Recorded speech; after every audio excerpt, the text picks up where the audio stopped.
Oh, no, you don't care. I don't want to, but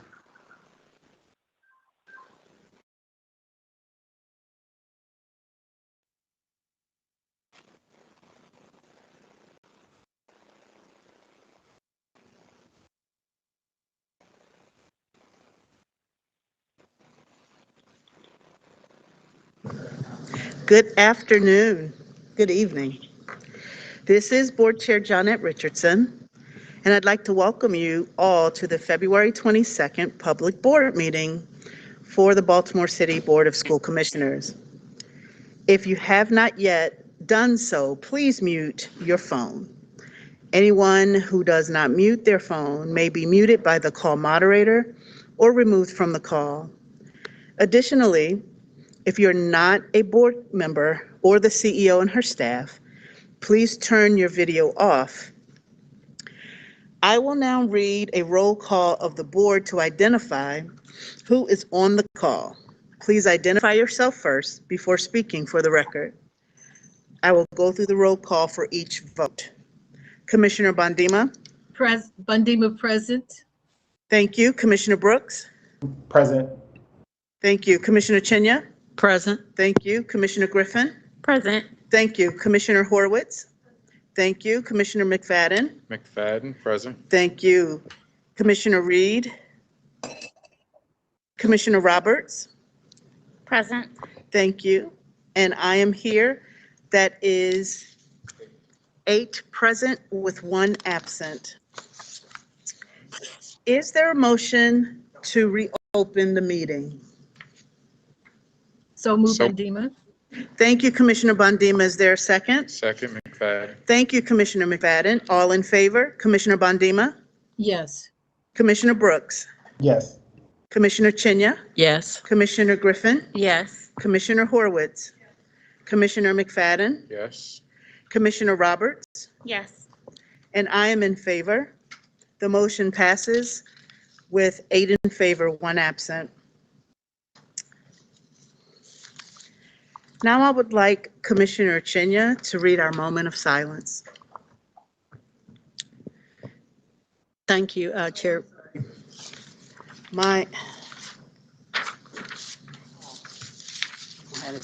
Thank you. Apologies.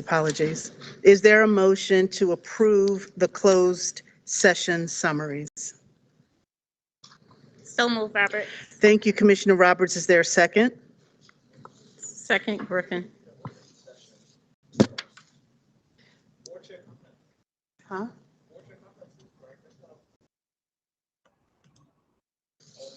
Moment of silence? So we don't have to do this yet? Okay, we're going to actually go back to 1.03 and have Commissioner Chinya read our moment of silence. Thank you. Thank you, Board Chair. I'd like to take time to recognize the passing of 2 city school students. They will be remembered fondly by the Greater City Schools community. And tonight we send our deepest condolences to their friends and families. Isaiah Edwards was born February 19, 2008. As an elementary school student, Isaiah attended Graceland Park Elementary and Furley Elementary before transitioning to Vanguard Collegiate Middle School. As a student at Vanguard, Isaiah was loved and admired by his peers and teachers alike. He was a quiet student who enjoyed spending time with his friends, playing basketball and video games, and listening to music. His favorite subject was math. When asked what they remembered about him the most, his peers noted that he was friendly, he had a big smile, and that he was fast. Isaiah is survived by his loving mother, Miss Tammy Patricia Young, 2 sisters, and 2 brothers. Isaiah will be greatly missed by the Vanguard Collegiate Middle School students, teachers, and staff. Jasmine Alfaro was a 9th grade student at Benjamin Franklin High School. She was full of curiosity and compassion. She actively supported her classmates during instruction. Jasmine created and helped her peers to build healthy and sustainable relationships. When the student had trouble making friends and connecting with others, she befriended him and invited others to do the same. She taught her peers to extend kindness in the most critical moments and explore with an open heart. Jasmine was such a hard worker. On the track and soccer team, she always wanted to play her best and pushed herself and her teammates to be their best. Her smile and positive energy spread to others around her. Jasmine often advocated for ELL learning by sharing the various instructional, social, and emotional challenges ESOL students were experiencing in our community. Jasmine taught us not to shy away from discomfort, but embrace challenges with warmth and patience. We will miss her bright spirit in our school, hearing her good things, watching her on the track and soccer field, and seeing her support everyone around her.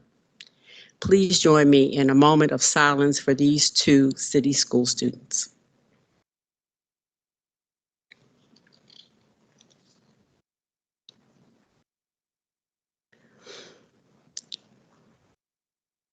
Thank you. Thank you, Commissioner Chenya. Is there a motion to approve the prior open session minutes? So moved, Roberts. Thank you, Commissioner Roberts. Is there a second? Oops, Thank second, you. Griffin. Okay, thank you, Commissioner Griffin. All in favor, Commissioner Bondima, Yes.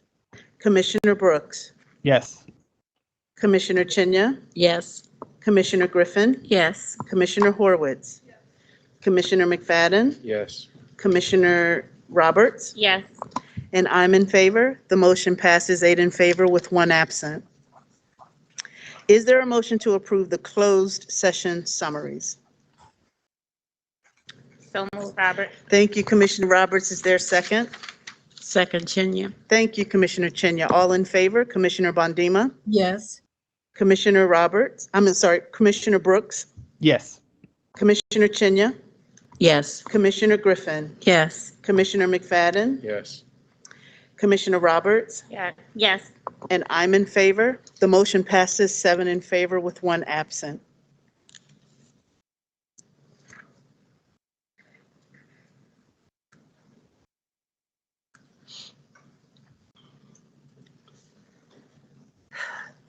The input and feedback we receive from our students are among the most valuable communication the board receives. We serve our young people, and their views and thoughts guide our thinking. This is their school system, and their voices matter greatly to us. There's currently a bill in the Maryland legislature that, among other things, would create 2 student commissioners with full voting rights that students elect. With the leadership of the Baltimore City Senate delegation, a compromise is being developed that considers the perspectives of the students and the school board. Currently, ASCBC's executive committee selects the student member for the board. All students in Student Government Association, or SGA, can become a member of ASCBC. Unfortunately, interest among students has waned since the onset of the pandemic in March of 2020. We currently have 28 SGAs.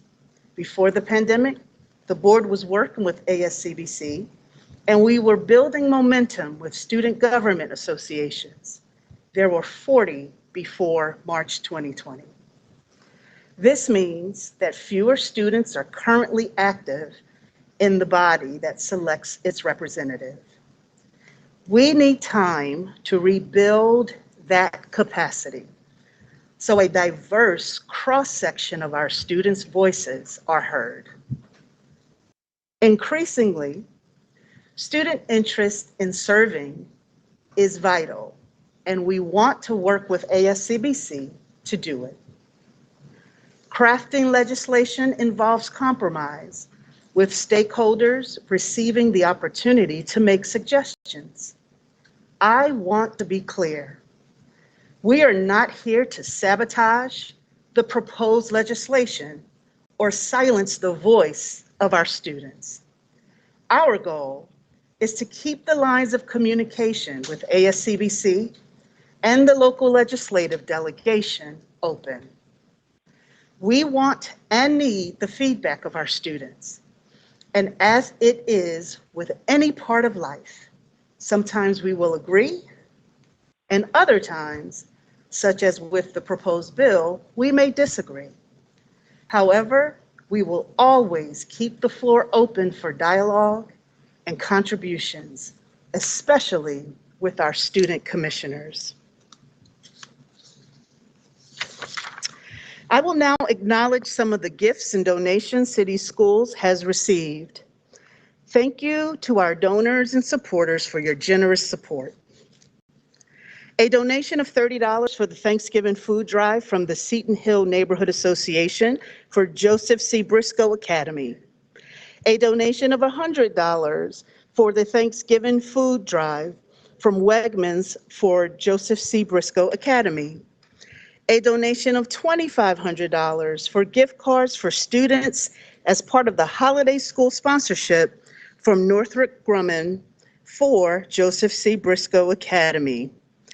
A donation of $3,000 worth of educational supplies from Northrop Grumman for Joseph C. Briscoe Academy. A donation of $3,400 worth of classroom supplies from Northrop Grumman for Joseph C. Briscoe Academy. A donation of $10,000 for outdoor learning supplies from the Baltimore Office of Sustainability for Arundel Elementary School. And lastly, a donation of $900 in field trips from Coastal Sunbelt Produce for Connections, a community-based art school, and Academy for College and Career Exploration, by way of the Food and Nutrition Department. Thank you again. Is there a motion to approve the quasi-judicial matters? So move, Roberts. Thank you, Commissioner Roberts. Is there a second? McFadden. Thank you, Commissioner McFadden. All in favor? Commissioner Bondima? Yes. Commissioner Brooks? Yes. Commissioner Chinya? Yes. Commissioner Griffin? Yes. Commissioner McFadden? Yes. Commissioner Roberts? Yes. And I'm in favor. The motion passes, 7 in favor with 1 absent. I will now turn it over to Dr. Santelises for CEO comments. Thank you, Madam Chair. I would like to invite Sarah Deal this evening for this evening's PEP agenda. Good evening everyone. Here is tonight's PEP. Shri Devi Veeramashanani, currently Director of Accounting, Community College of Baltimore County, be appointed Director, Accounting, Fiscal Management, effective March 14th, 2022. And Christopher Powell, currently Special Assistant, the Mayor's Office of Criminal Justice, be appointed Special Assistant, Office of the Chief Technology Officer, effective March 14th, 2022. Congratulations. Dr. Santelises? Thank you, Sarah. And for those who might not know, Sarah is serving as our interim Chief Human Capital Officer. So a big thank you to her and the entire HC team for this evening's PEP agenda. Excuse me. So I am pleased this evening to begin by reporting that our weekly COVID testing results are continuing the downward trend that we've seen over the past few weeks. Our high school prevalence rate last week was 0.2%. That means with 8,600 high school tests completed, only 15 people test positive. Similarly, K-8 results were very encouraging with an approximate prevalence of just 0.25%.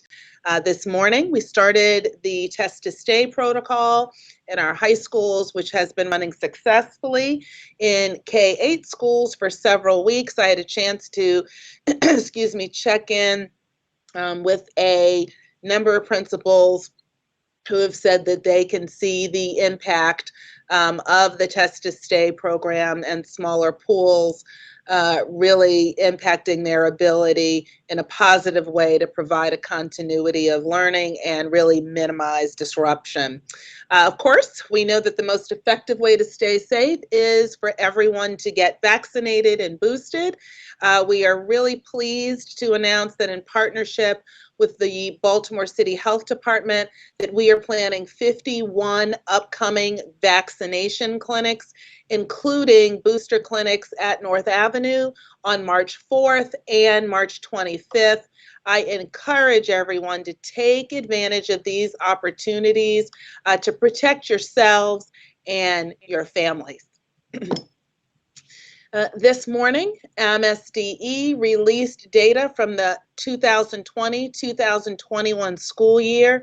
Chief Teresa Jones will be joining us for a brief presentation, but it is clear that the data reinforces what we had already surmised, that a full year of COVID did significantly impact many students across Maryland, especially student groups who were already facing challenges, many of whom are already, excuse me, in need of additional supports.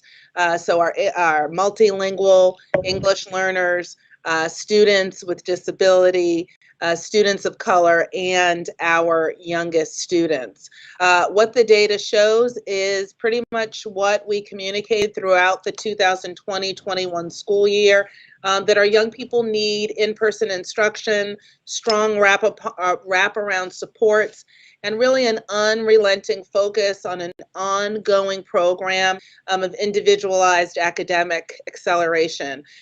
Really, the data supports a lot of the methods and goals of our Reconnect, Restore, and Reimagine program, and really emphasizes the critical importance of a multi-year approach. I would now like to invite Chief Jones to give us a brief update on the data.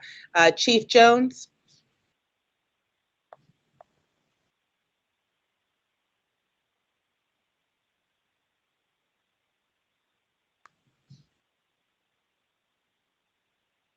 Okay, and I think we are still waiting. And Chief Jones, I know, has been in transit all day between the state board meeting, Annapolis, and now trying to make it back for our board meeting. So we will put a pin in that, Madam Chair, and I will continue with just a brief state of where we are with regards to this year's budget process. That we really are approaching with an equity lens. And at our last board meeting, the Finance Office provided an overview of the Blueprint for Maryland's Future, better known as the Kerwin Plan. We also had the opportunity for the finance team as well as our grants team, excuse me, to review the same overview for our school leaders. And schools will receive their budget allocations this week, and we will begin moving through community forums and the school budget approval process over the next 4 weeks. What I think is important for us all to keep in mind is that our young people will begin to experience some of the benefit of the additional investments coming through the Kerwin funding. And during this budget season, I really am pleased that our students will be able to feel this impact as we make investments that will be visible through the budget, but that are really aligned with the goals and strategies of our own Reconnect, Restore, and Reimagine program. The key strategies of our R3 program, as we have said before, really are academic acceleration, student wholeness and wellness, school culture and climate, and an overall environment of wellness. Academically, we will be able to expand access to full-day pre-K, provide additional academic supports for K-3 students and expand our college and career readiness programs, as well as our special emphasis on our career and technical education opportunities. Schools will be able to increase investments in student wholeness by expanding our fine arts offerings in music, art, and theater, while also continuing to increase the number of our fine arts teachers. We'll be adding more enrichment and extracurricular activities, and will enhance both team sports and intramural athletics, as well as providing additional supports to accommodate and include students with special needs and disabilities. Finally, we will focus on school culture and climate through supports for community schools, expanded school-based health centers, and behavioral health centers to provide social emotional support and mental health services that will help to ensure an environment of wellness. We will continue to invest in more social workers, mental health professionals, school counselors, and nursing services to provide wraparound supports for our students. And we really will use this budget process to continue to center equity in every aspect of our work, and ultimately to provide welcoming, supportive schools for all young people in Baltimore City schools. Budgets really should reflect our priorities as a community through the choices we make with the resources that we have. And while the extent of our resources has improved, they are not unlimited and therefore involve choice. In the next several weeks, we will be conducting budget forums, and our schools will be holding budget meetings with their communities. Strongly encourage everyone to participate in as many of these meetings as possible to really make your voices heard and ensure that your priorities are considered when decisions are made about the best way to invest the resources at hand. As a district and as a community, we really have been presented with an opportunity to take a significant step toward providing our young people with a high quality education they deserve. It does not get us all the way there, but it does begin the movement. So I invite everyone to participate and collaborate in this critically important process. Madam Chair, that concludes my remarks for this evening. So now Chief Jones is here Okay, I was gonna. to do Oh, your. okay. Yeah, I wasn't sure, so I was going to move along. All right, Chief Jones, are you there? I am here, and my apologies for joining a little bit late. So good evening or good afternoon, everyone. If you could bear with me just a moment, I'm going to work to share my screen just to provide some late-breaking updates as of today regarding some of the data that was released by the State Department of Education. So if you could give me just one moment, I will try to share my screen.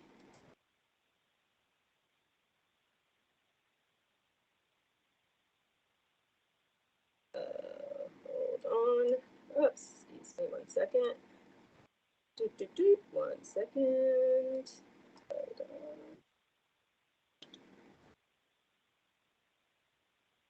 Love it when technology is not your friend for a moment. Okay, let's see if I can try to do it this way and see if that'll work. No, hold on. There we go. There we go. So, today, the State Department of Education had communicated that they were going to do a number of data releases for the Maryland State Report Card. Due to some other topics that took precedent today, they've actually made some adjustments. So what I'm going to focus on for today is actually what is now publicly available based on their embargo lift of released data. So the main updates for today were related to graduation rates and dropout rate, along with some college readiness data. So first, in terms of the 4-year and 5-year adjusted cohort graduation rates, for Baltimore City, we actually saw a decrease in our graduation rates for both the 4-year and the 5-year. However, the state did experience an increase in the 4-year graduation rate. So what you see noted on this slide in orange are the state of Maryland graduation rates, and in blue are those for Baltimore City Public Schools. So the left side, you'll see that our rate declined from 70.0, which was the class of 2020, to 69.2 for the class of 2021. Over to the right, similarly, you can see where there were declines on both the state and the state and city schools, and you'll see that our city schools decline took us from 73.9 to 72.4. Also, in addition to graduation rate, they also release dropout rate, and so one of the things that we wanted to note here is that the dropout rate actually shows some improvement. So a decrease in dropouts is actually a good thing, to the extent that that indicates that there are students who may not have graduated on time, but they are still enrolled, which means in the case of the 4-year cohort, it means that those students may very well be able to graduate in 5 years or maybe even 6 years, depending on their unique circumstances. This is another area where we certainly see a pandemic effect. So both in terms of how students have had to, be supported during this pandemic year. And so part of what we are seeing here is students sort of hanging in there so that we can continue to work with them to help them cross the finish line when it comes to graduation. And again, in this particular case, we are seeing that city schools had a decrease of 0.6 percentage points, where the state saw a decrease of 0.9 percentage points.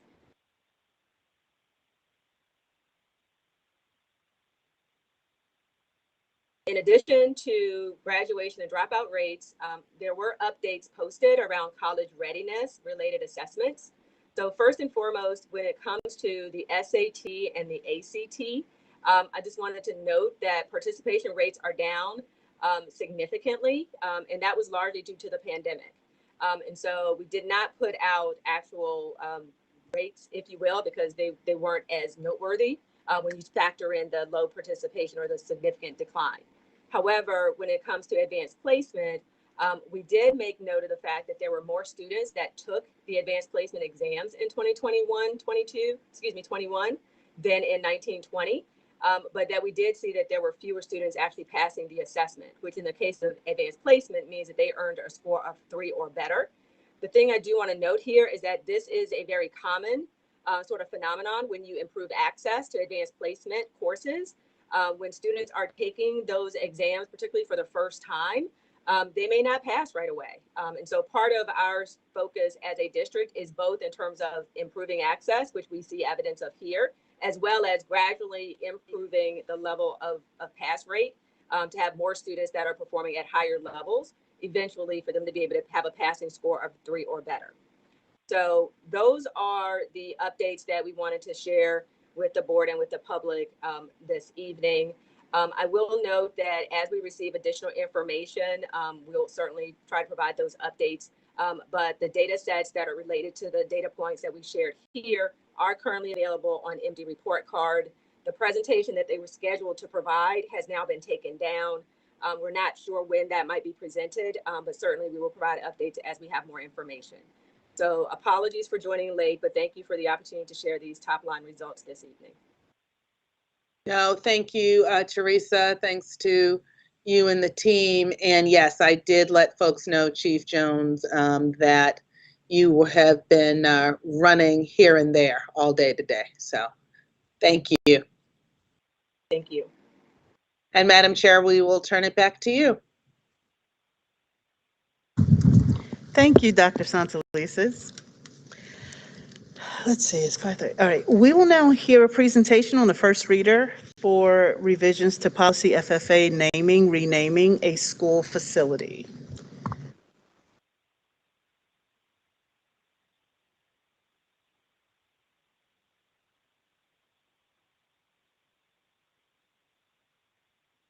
All right, good evening, everyone. Can you all see my screen? I don't. Yes. Oh, you can see it. Okay, great. I can't see it. But thank you for having us here today. This is FFA policy for naming and renaming a school facility. This is our first reader. We've come to the board before, and we are sort of finalizing our revisions and edits to the policy. So coming up, and we'll just get started. Working on this policy is a collaborative team effort. So thank you for all of the folks involved in our naming committee. A part of that committee, we have Chief Jones from Achievement and Accountability. We have Angela Alvarez, Executive Director of New Initiatives, Chief Hike Hubbard of Communications, Engagement, and Enrollment, Dr. Durant of our Executive Director of Equity, and Josh Sivan, Chief Legal Officer. Presenting with you today is me, Monique Riley, a specialist in the Office of New Initiatives, and I'll let Ben introduce himself. Sure. Hi, I am Ben Goldberg. I'm the Interim Director of Knowledge Management in OAA. And we have one more presenter. Yes, Angela Alvarez is also presenting with us today. Hi, everybody. I'm Angela Alvarez. I'm the Executive Director of the Office of New Initiatives.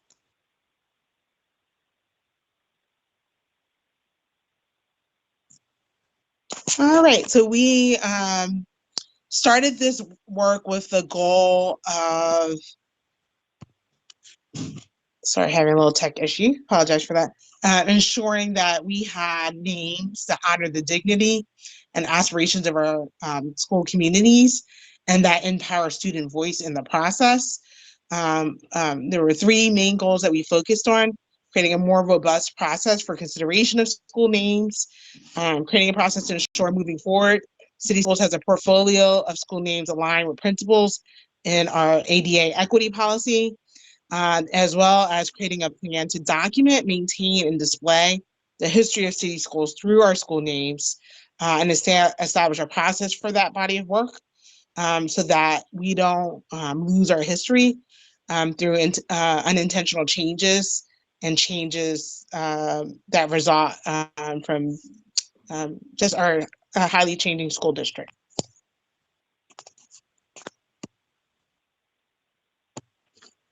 And so this work has three phases. The first phase that we did most of that work last spring was building awareness and getting ideas around how to develop the school policy. That was where our cross-collaborative team participated in that process. It involved researching our names, developing through community meetings and discussions and equity lens by which to look at names, as well as our Be More Me fellows doing student and teacher-led research on our school names, and beginning to develop a website or a location where more information can be found on that work in the school names. And through April through November, we did phase 2, where we shared the feedback that we got from those early processes. We continue to meet and discuss with stakeholders. Students continue to do research and work with other experts in the field, and share their research, and we'll learn a little bit more about that later in the presentation. And now we're here in the policy revision with the board, and then our next steps will be working on implementing.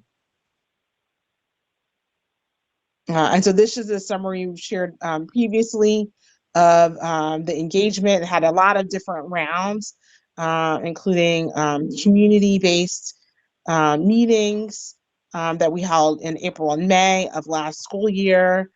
And we made sure that we had multifaceted meetings that had community partners, as well as alumni of our schools, and community organizations and neighborhood associations, as well as parents participating in that process, and school-based staff. We also had other events to build awareness around all of these different bodies of work. Our Be More Me fellows, again, these are students who participated in a year-long fellowship where they did research and worked with different agencies like the Afro, Enoch Pratt Library, and learning how to do deep research and sharing that research. They had their own community conversation with the Enoch Pratt Library community on March 6th. We met with PCAB on March 18th as a follow-up, and our community partner advisory committee on March 22nd.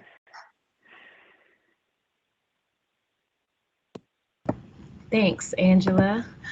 Here, we just like to reiterate for the board and our public community that this policy revision is happening during a time where on the state and national level, we are engaged in conversations about who truly deserves a monument.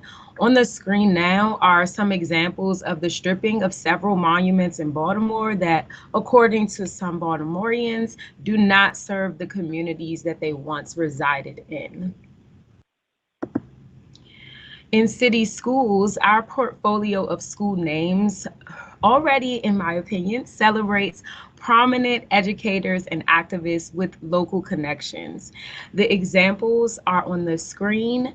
I just wanted to uplift Billie Holiday Elementary School because it's one of the newest school names in our portfolio. It was formerly James Mosher Elementary School, and the new Billie Holiday was named for her perseverance through a tough childhood in Baltimore and embraced as the creator of the first prominent protest song of the civil rights movement. This is the only school named after Billie Holiday in the nation, so I'm pretty thrilled and excited that Baltimore can hold that title. And we are just thrilled to continue Ms. Holiday's legacy as an arts integrated elementary school in Baltimore. They are actually dedicated and committed to ensuring that every child is a star. So just wanted to give that highlight. Ben? Yep. All right, so I'm going to give an overview here of our proposed changes. What you're seeing right now is in the red are changes that were made after policy committee, so based on feedback we received at that point. So just want to highlight those changes. But overall, as you can see on the left, so there are changes to the policy itself. So we'll talk a little more about this, but a big part of this is tying it to our equity policy, ADA. So those changes are made.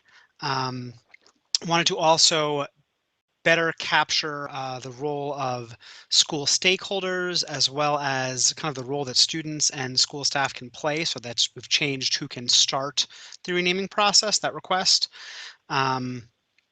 We've also, tying back to the equity change, added a legacy test and other justification questions that must be considered. And then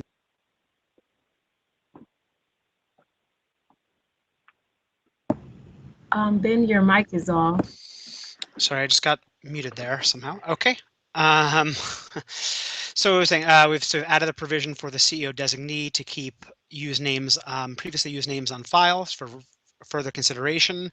I think this is a really important one as we think about some of the schools that close, due to small sizes or mergers. We lose great names in the process, so that's an important one to keep on the table. Along with a lot of other policies, I know we've removed compliance reporting.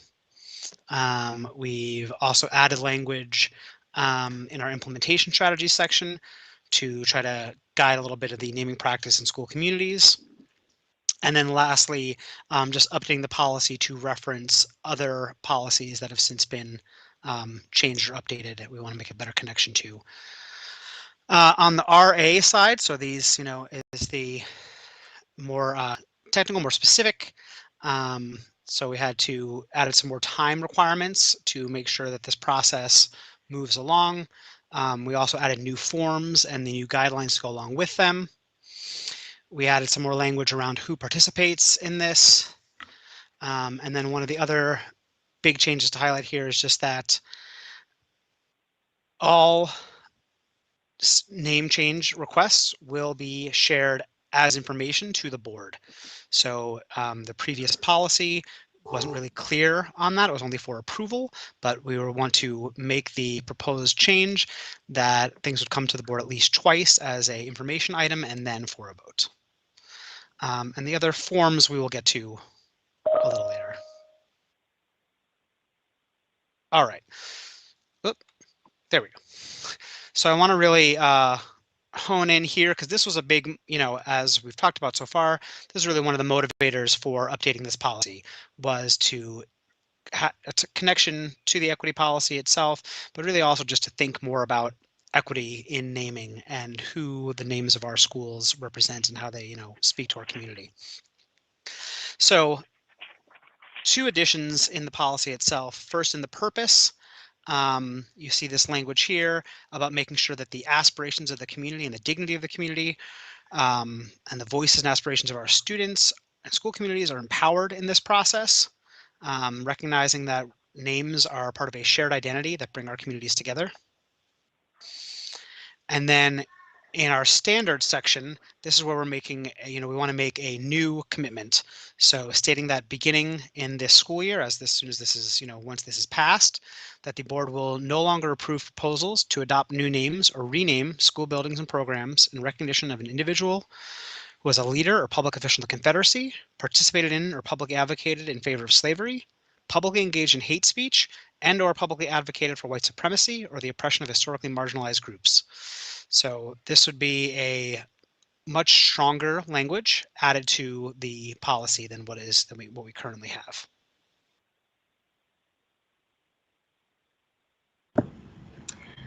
Okay, so thank you, Ben, for that explanation. But before we go over the proposed process, I just wanted to highlight here that just as Ben mentioned before, the things in orange are actually new changes that we've made after listening to policy committee feedback.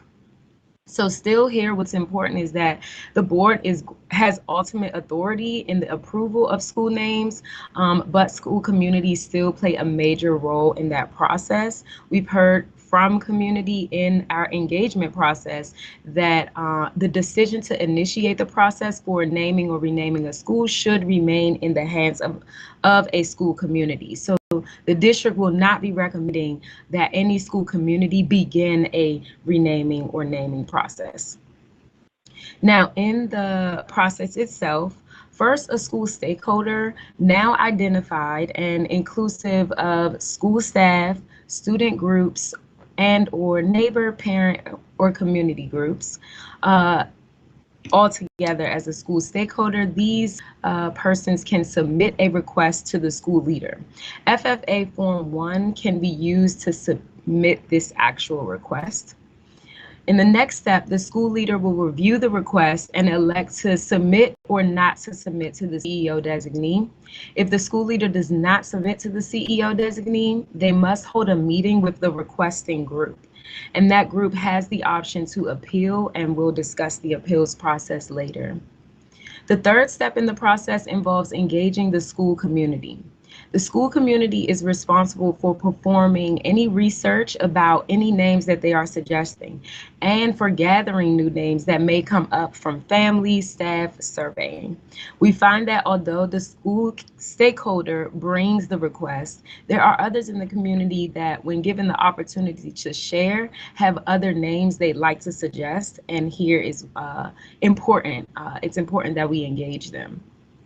Schools should use the new FFA Form 2 to guide their engagement process. And we'll talk about what's on that form and how the community can interact with that form later in the presentation. Note that school communities are not limited in how they gather feedback. So they can get as creative as they would like during their community engagements process. The request, and here is also something that Ben pointed out, is new. This new request to the board for information is really to, one, inform the board, of course, of the new name request, but to also inform the public so that they get a sort of a heads up in how they can participate in their school community's request, if they are a part of that school community. At stage 5, the school community begins to narrow its name selections through final meetings, campaigning, voting, and again, school communities are not limited in how they collect this information and how they finalize this information. But after selections are finalized and a name is chosen, the school leader should submit Form 2 along with the details of their community process. A cross-functional team at the district office reviews this submission, and this is the same team, I want to note, that is available to school communities during this entire process. So as you're working through engagement, as you're finalizing your selections, that district office team, which is highlighted in the policy, is there to support communities so that you are gathering as much information as you can and being as inclusive as we can. Finally, district staff present this final request at a public board meeting where the vote takes place. Now, embedded in our proposed appeal process are new time requirements, and these are highlighted in bold red. Again, these are things that we've heard these are things that we've done or changes that we've tried to make in response to community feedback, but also in response to policy committee feedback. So with these changes, the new time requirements include establishing that a school leader has 30 calendar days to respond to an initial request. If they don't respond to the request of the school stakeholder within this time, that stakeholder can send the request to OAA or the CEO designee. If the school leader responds to the request with a denial, they must convene a meeting with the requesting group within 15 calendar days of the written decision. After this meeting, if the requesting group is still unsatisfied with the decision of the school leader, they can appeal the decision to the CEO or designee within 30 calendar days of receiving the decision and having the meeting. So again, I just want to highlight here that we attempted to address community concerns about the absence of time requirements in the process and the school leader being sort of the only person to review and move forward with a name request. These changes are in response to some of that feedback.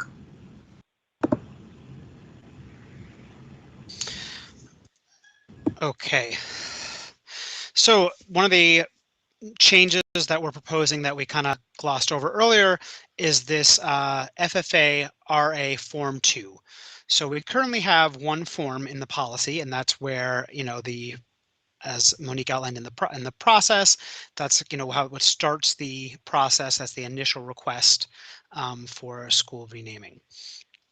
The addition of this form is to include these additional justification questions to consider and to have a space for the legacy test questions, which are in the policy itself, to be answered by the school community. And again, tying back to the time frame, the idea being that this is at the end of the process, after the research has happened, the full community participation, all the discussion around this. So the renaming group within a school is able to answer these questions. So looking on the left first, the justification questions around the name honoring the experience, culture, and humanity of our students, considering the impact of it. Next, asking how the school name represents the school community and connects to the culture, history, and activities.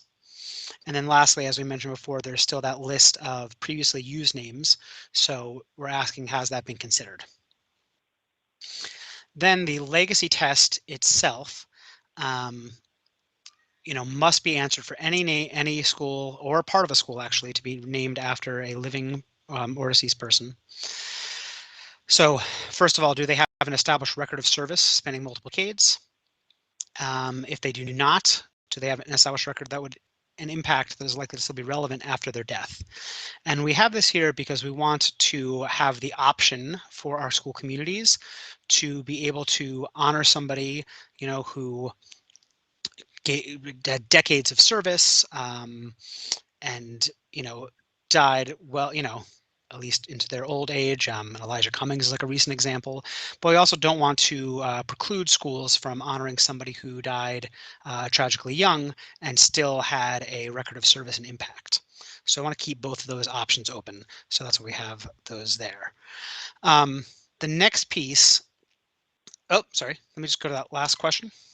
Go back real quickly. So the last piece about, this person's contributions impacting Baltimore residents and or the world. And here again, it's like the option of, it could be somebody local, which we have a lot of our schools who are named after, Baltimore residents or even former school leaders, so people who don't have a national profile. We also have schools that are named after people with large national profiles. We want to keep both of those options open. And that's why actually you see the red language was added after some feedback to really make sure that we're considering local people who have made a large positive impact. So it really is about, whether personal and professional lives aligned and what kind of impact have they made on any scale. All right. So let me just cover a little bit of the feedback we received and kind of how that has been captured here. So we were asked about a better process for sharing this publicly. Talked about student news teams, improving communication. So this, we're still in the overall work, multiple phases around school renaming. And part of this last phase is working with the district to roll out something like a website or, a really one-stop shop where basically you could have information about renaming, the forms themselves, communication of the process. So that's how we want to really respond to that. There were some concerns around, the school leader being the only person to review an initial naming request and the appeals process that we've talked about. So you see that's really been added in now. The request can go around, can go to OA or the CEO designee if the school leader doesn't meet the deadline. And then I think by adding, the time requirements, I think that also addressed some of the feedback we got about requests being made and then kind of just being allowed to just lapse. Lastly, we had a lot of feedback actually from multiple groups around that third legacy test question we just talked about. And again, like the concern was making sure that we are able to honor people who had contributions on a global scale and contributions on a local scale. So I think the language now reflects that both of those are options. Okay. Awesome. So given that this policy is one that directly impacts students, it was important that we found ways to especially center their perspective throughout this process. And this is best highlighted through the work of students who participated in the Be More Me Student Fellowship.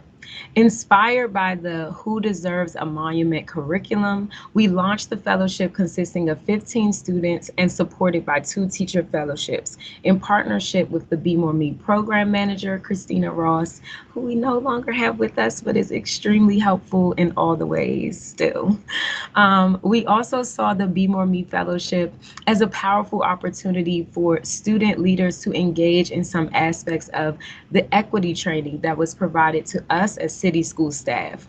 The Office of Equity helped to kick off the fellowship with a training that helped fellows make the connection between the work that they will be doing with the equity policy, particularly with regards to exploring how the names of our schools aligned with our standard for honoring the culture, experiences, and humanity of students, families, and community. A lot of the conversation centered race. So fellows were also introduced to the courageous conversation about race protocol, which they would continue to practice using during their experience. Fellows also explored the importance of knowing the difference between the above the line and below line information. Student fellows worked with partners like Angela noted at the beginning, Enoch Pratt, just to carry out this work, to learn how to conduct research and even help us in creating sites and information that we need to communicate not only our policy, but also our just portfolio of school names. We are extremely proud and thankful for the work of our students. There is a book here, Where We're From, that students actually published. It is a poetic anthology based on our school's names and a reflection of students' own personal narratives. You can use the QR code to take a look at that book. We're really proud of our students for getting that done. Finally, student fellows began the development of a database that, when completed, will highlight our student research on the history of our school names and the biographies of the people for who our school names or for who our schools are named for. We are, again, very excited that our students participated as key stakeholders in this process. They helped us build criteria, and they were crucial to our goal of maintaining and displaying the history of our school, of city schools' names. So kudos to all of our students for participation in that work. And so once the board makes a decision on the second reader, which is March 22nd, the next phase will be the actual implementation after the policy is adopted. And so we'll continue to do work on the website.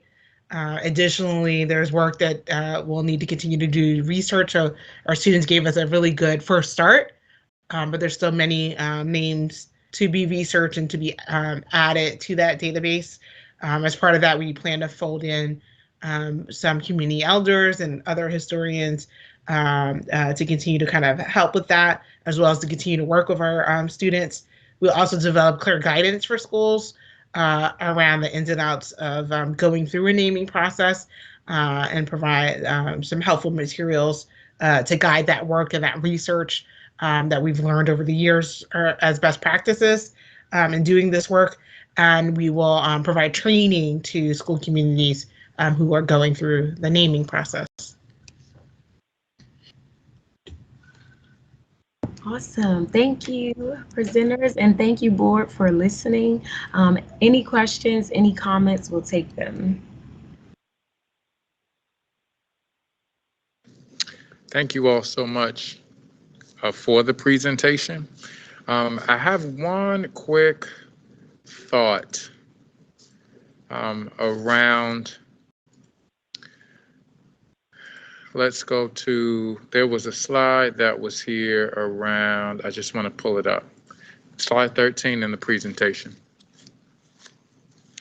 And it talks about the feedback received. I think we have an opportunity here to really educate our students and our young people about the process first, but also about the historical context of some of the folks that are being considered as names of our buildings. I'm curious to know specifically how we are using this policy process to educate them and inform them on that particular aspect. If my question is making sense. Yeah, let me just repeat it back to make sure that we're getting it. You're wondering is how we're using the work that's here to help educate students around names within our district and how to I feel like I'm adding something to it. Is that right? No, you're right. You're right. And then some of it comes out in the engagement process, right? Like when you're engaging stakeholders. But as far as this policy is concerned, I'm curious to know specifically, because ASCBC is named as a group, right? What was some of their feedback specifically? And when we're presenting policies or drafts to them, what does that discussion look like? Because I would like to see more specific information from how they are absorbing it and understanding this as a part of the process. Got it. Yeah, I mean, our presentation with, so it was a very robust discussion with ASCBC. their primary concern. They really believed in like the equity questions and that alignment that really spoke to them. They liked that student voice is centered in the policy, so that was present for them. And their main concern was really in the last bullet around making sure that we have ways to uplift local individuals. We heard that from other young people, so other young people also participated in our process, like recent alumni of our schools, um, around making sure too that there's opportunities and that school communities are thinking broadly. And so this will go in our guidance materials about the kinds of people that we nominate. Like some young people talked about people that come from other professions. A lot of the people that our schools are named for are, judges, or they're lawyers, or they're educators. But wanting to see a more diverse group of people reflected was something that we heard a lot of feedback from young people about in particular. I appreciate that. And what also comes to mind as a stakeholder group, as our students are considered a stakeholder group, our primary stakeholder group, how they can potentially use this policy to bring forth some recommendations for name changes. It's just one thing I wanted to highlight. Thanks to you all and the work that you all are doing around this policy, just making sure that our young people know that if there is a person of significance that they would like to rename a portion of their building or program or their facility, how they can advocate for themselves and then garner support from the entire community to kind of push that forward to the board. So thank you. Absolutely. And absolutely. And like students are our number one place of feedback. A lot of the names that you've recently voted on were actually selected by the students themselves and not by adults. Just to be super clear, we should make that more clear when we're doing presentations. But students play an active, critical role in the process, and we tried to make sure that was protected in the policy revisions. And we'll also do work with, we're trying to define the next role around student fellows, but I think too, making sure the website that is around naming is also very student friendly, and how we create that so that they can access that information in the same way. I appreciate that, Angela, and I'm not taking anything away from your work, because when in the most recent renaming, we've seen the numbers of students and the surveys, and it really being student driven. So I definitely want to lift you and your team up for making sure that is included. But how can we just broaden that? I think that's my point right now. How can we broaden it so that more students are aware of the process, and not just, to your point, making it more student friendly, because it's not just for our students who are in secondary schools, right? But like in a lot of the recent cases, we've seen our primary students having to be engaged in this process as well. So you all have done that, and you've done it in a nice way, but just using this policy as a way to kind of broaden that reach for our young people, I think is the point that I am making. But kudos to you, kudos to the team. And I look forward to seeing this come back before us for a second reader. Thank you.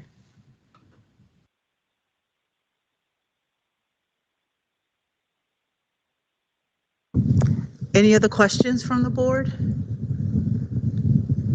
Thank you so much, team. We really appreciate your work on this. Okay, thank you. You're welcome. Thanks for your time. Thank you. I will now review the consent agenda. Board colleagues, please let me know if you would like an item removed, and please state your question for staff. Our student commissioner can vote on item 8.01, gifts and donations, so I will be pulling that item. 13.01, Dillinger Research and Applied Data, Inc. Can you help me watch the screen too? Thanks. 13.02, SAS Institute, Inc. And 15.01, American Tennis Courts, Inc. Okay. So we'll move into public comment. We will now, we're moving into public comment, and our speakers from recognized groups will have the opportunity to speak for 5 minutes. We have Taishia Lester, representing the Baltimore Teachers Union.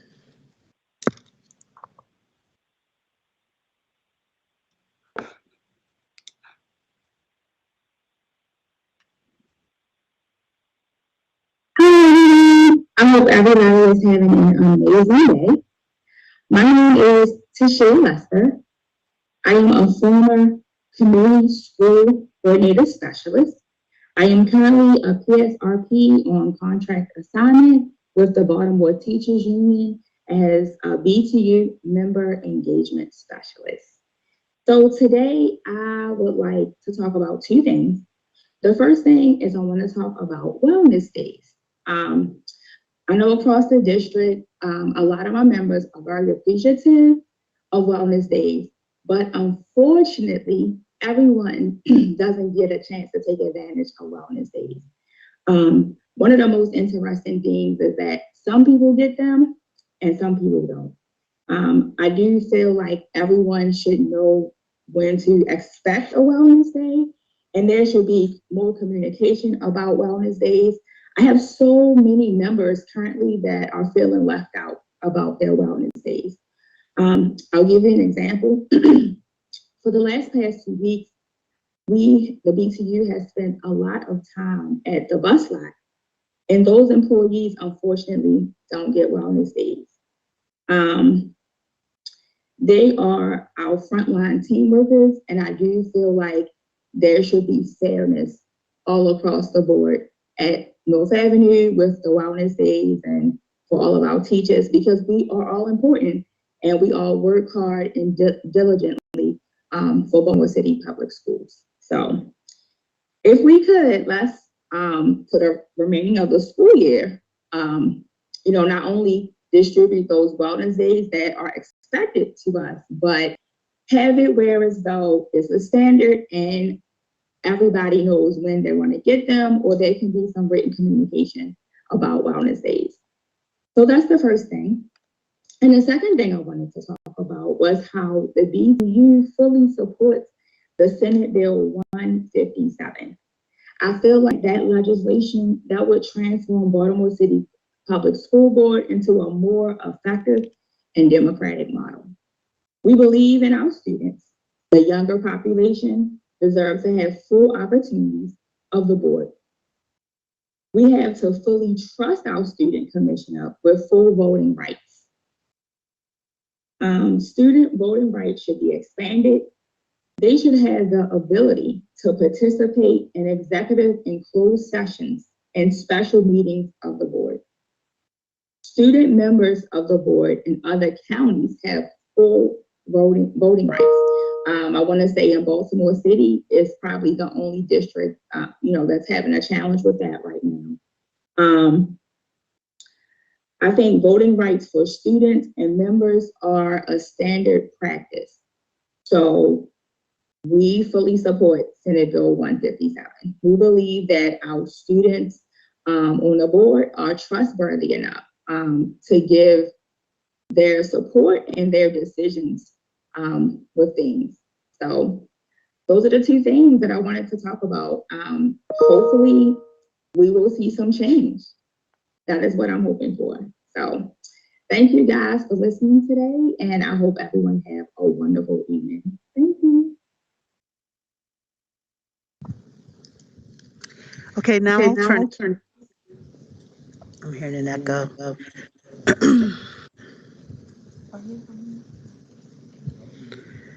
I'll now turn it over to the board executive for public comment.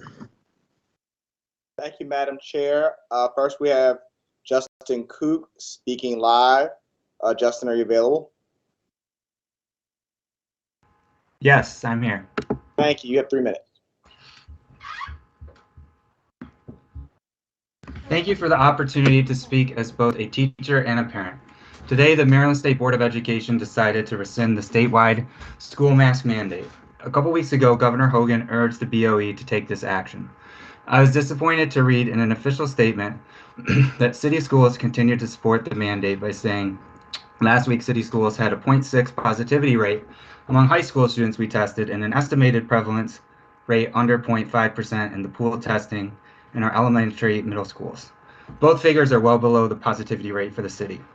It concerns me greatly that an organization that's charged with teaching the next generation to think critically could make such an obviously flawed statement.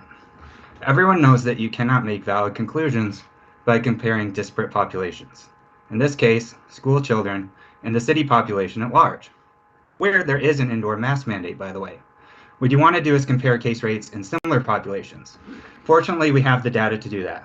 In Tennessee, Davidson County had a school mask mandate, but in the fall they had a higher peak case rate of 0.169% than neighboring and mask optional Williamson County, 0.157%. A study of schools in the UK found that schools that implemented a mask mandate in the fall of 2021 saw a reduction of absences of 2.3%.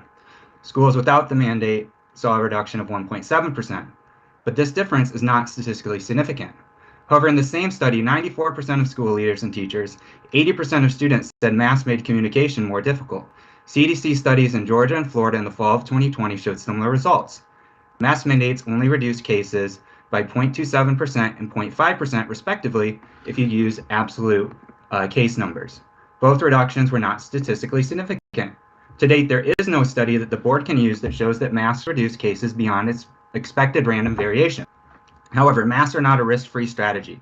They bring costs that have not been quantified or even openly identified by the district. A Florida speech therapist has seen a 364% increase in children with speech delays since the start of masking. A variety of studies demonstrate masks are a barrier to speech recognition, hearing, communication, perceiving emotions, discerning sounds, and speech and language development. I will send all these studies to the board to review.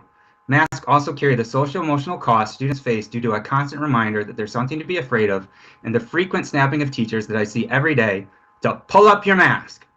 The data that I have shared clearly demonstrates that mask mandates are not effective. Furthermore, the costs are real, and it's time that city schools allow parents to make the cost-benefit analysis and stop hiding behind rhetoric about health and safety, and a CDC that the New York Times even identified today has hidden data from the public. The reality is that the pediatric death rate during the 27-18 flu season was twice that of COVID, and nobody thought we should mask kids at that time, nor should we now, nor should we when cases inevitably rise in the fall due to the seasonal nature of this virus. There's a choice before you. Double down on an ineffective mask policy that has not been shown to work and causes academic or social harms, or give parents the right to choose whether their child wears a mask. The state BOE has taken the appropriate action. Sorry, Mr. Cook, you can finish your thoughts. Yep, just 2 sentences. Many states around the country and peer nations in Europe have also removed mask mandates. The ball is now in your court. Thank you. Next, we have a video from Rebecca Cook. And I apologize if I'm mispronouncing that. Give me one moment.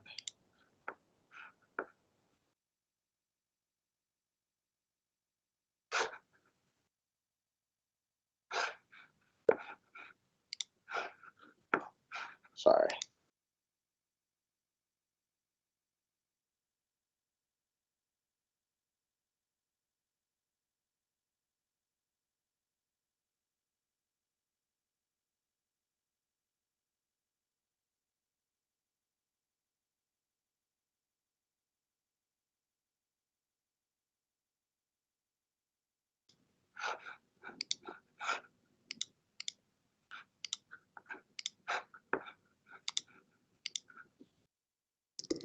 Hello, my name is Rebecca Cook, and I'm a mother in Baltimore City of 2 daughters who go to Baltimore International Academy.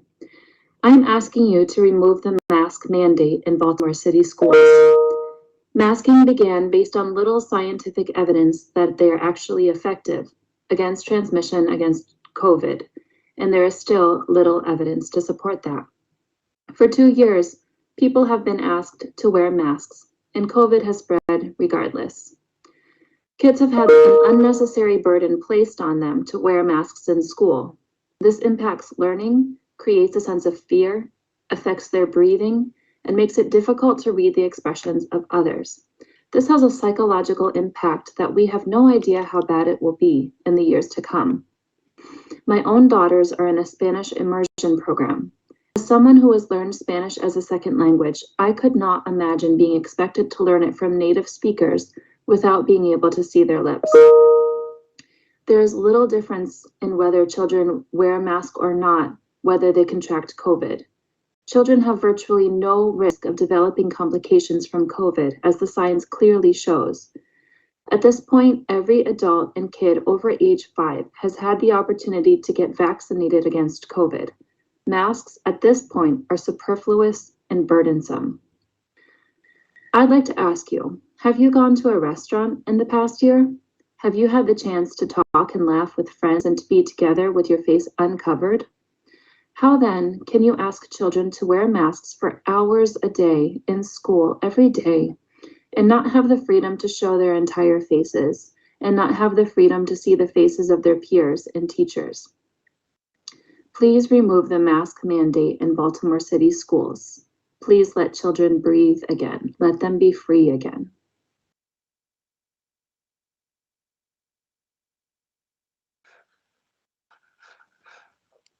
Next, we have a live comment from Jocelyn Providence. Jocelyn, are you available?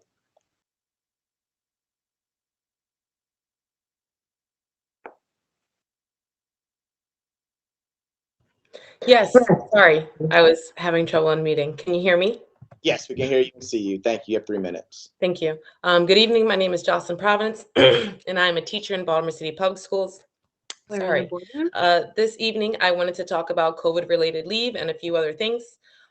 First, has the school board and/or district done a temperature check with their employees to see the percentage of employees that might be experiencing long COVID symptoms?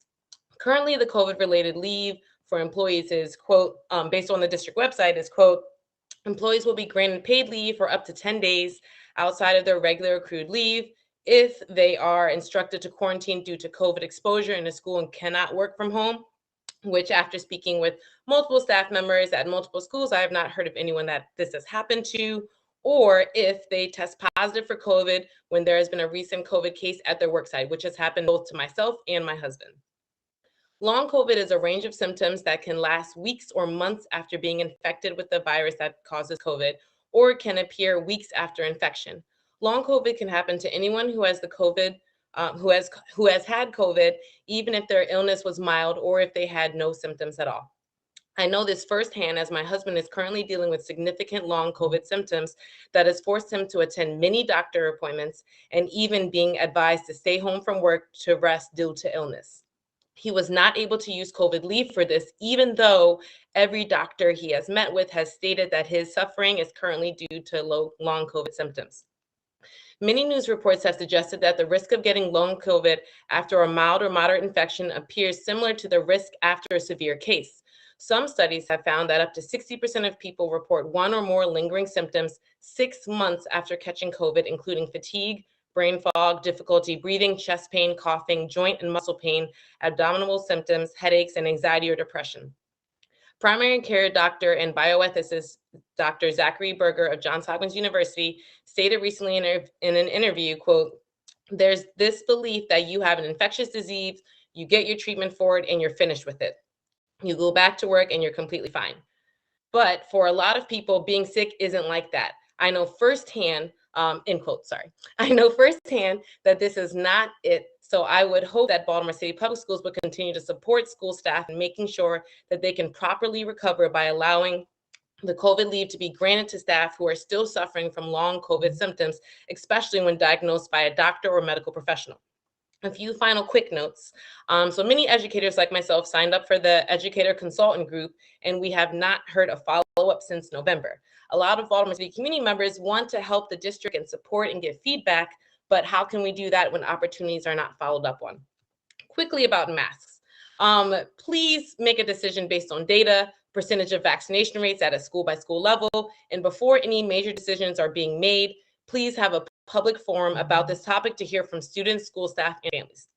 Finally, the board chair made a comment about Senate Bill 157, and I have to say it is very disappointing that after hearing all of the comments from students, specifically ASCBC and former student commissioners that served on the board about their desire for full voting rights and past experiences, that the board still has tried to strip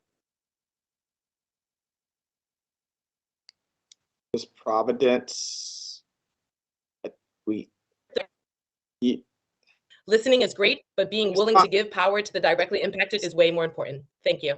Okay, thank you. You had some tech difficulties, but it worked out. Oh, So. sorry. Can I read my last sentence one more time, please? Sure. Thank you. Okay. Okay. I said, oops, sorry. Finally, the board chair made a comment on Senate Bill 157, and I have to say that it is very disappointing that after hearing all of the comments from students, specifically ASCBC and former student commissioners about their desire for full voting rights and past experiences, that the board tried to strip the bill of the youth's desire for a more equitable part of the democratic school board process. Listening is great, but being willing to give power to the directly impacted is more important. Thank you for your time, and thank you for letting me repeat that so that everyone can hear it. Thank you. Thank you. Finally, we have a video from Monica Oganika, which I'm going to play now.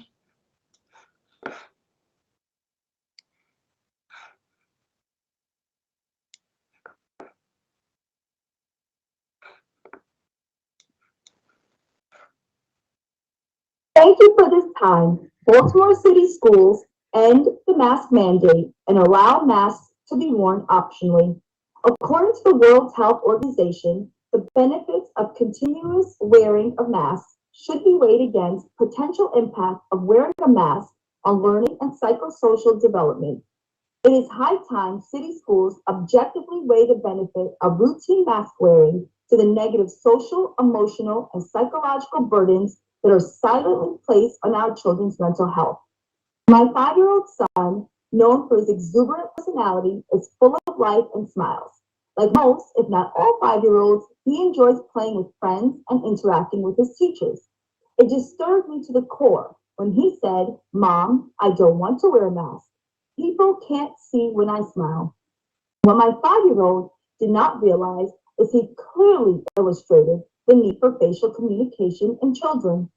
Dr. McCurry, professor at Johns Hopkins School of Medicine, and Dr. Meisner, chief of pediatric infectious diseases at Tufts Children's Hospital, states in an article, facial expressions are integral to human connection, particularly for young children who are only learning how to signal fear, confusion, and happiness. Covering a child's face mutes these nonverbal forms of communication and can result in robotic and emotionless interactions, anxiety, and depression. Of equal value is a child's pain when he or she cannot properly breathe with a mask during gym.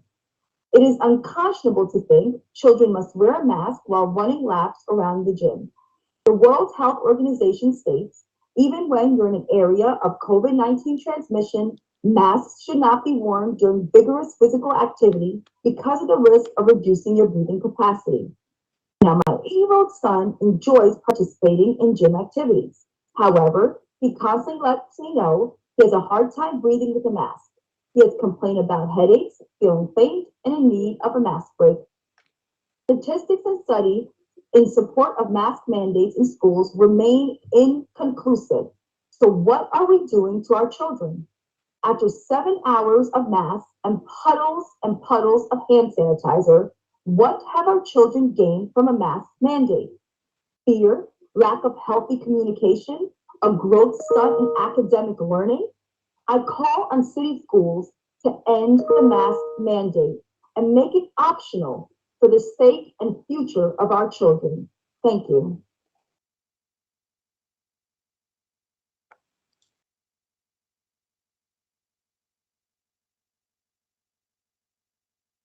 Thank you, Madam Chair. That was the last sign up for public comment. Thank you, Christian.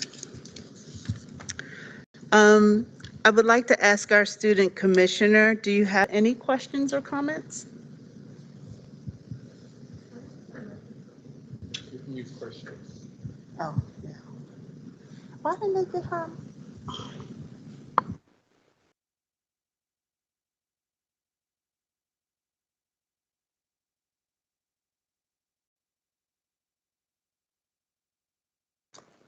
So, thank you. I wanted to say that after listening to the public comments, I do empathize and hear what everyone is saying in regard to being anti-mask mandate.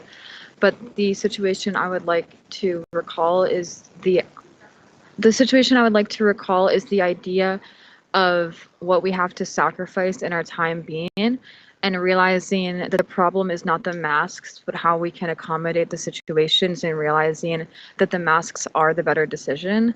As if we keep on creating better decisions to try to solve the issue, we're only increasing the risk of more sicknesses and more deaths.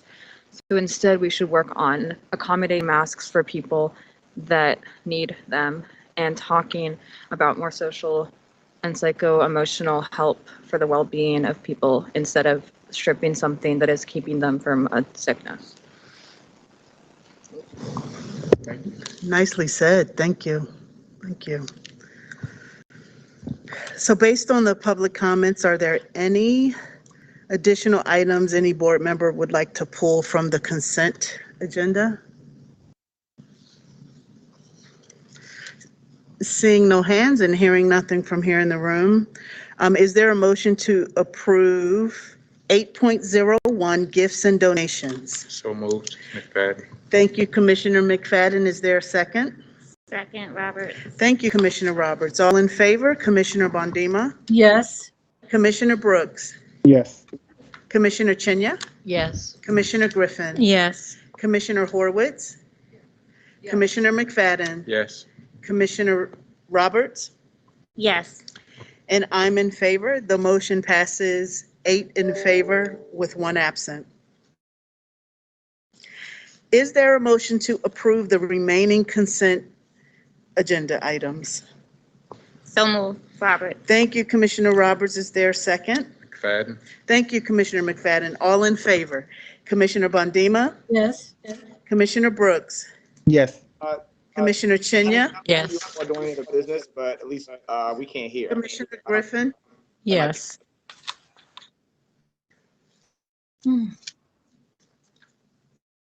Thank you, Commissioner McFadden? Yes. Commissioner Roberts? Yes. And I'm in favor. That the motion passes 7 in favor with 1 absent. We will now hear an information item on the district's beginning of year stakeholder engagement update. Good evening, Commissioner Richardson and Board Chair and Commissioners. I am Tina Hike-Hubbard, Chief of Communications, Engagement, and Enrollment for City Schools, and I am joined by Chief Teresa Jones of Achievement and Accountability.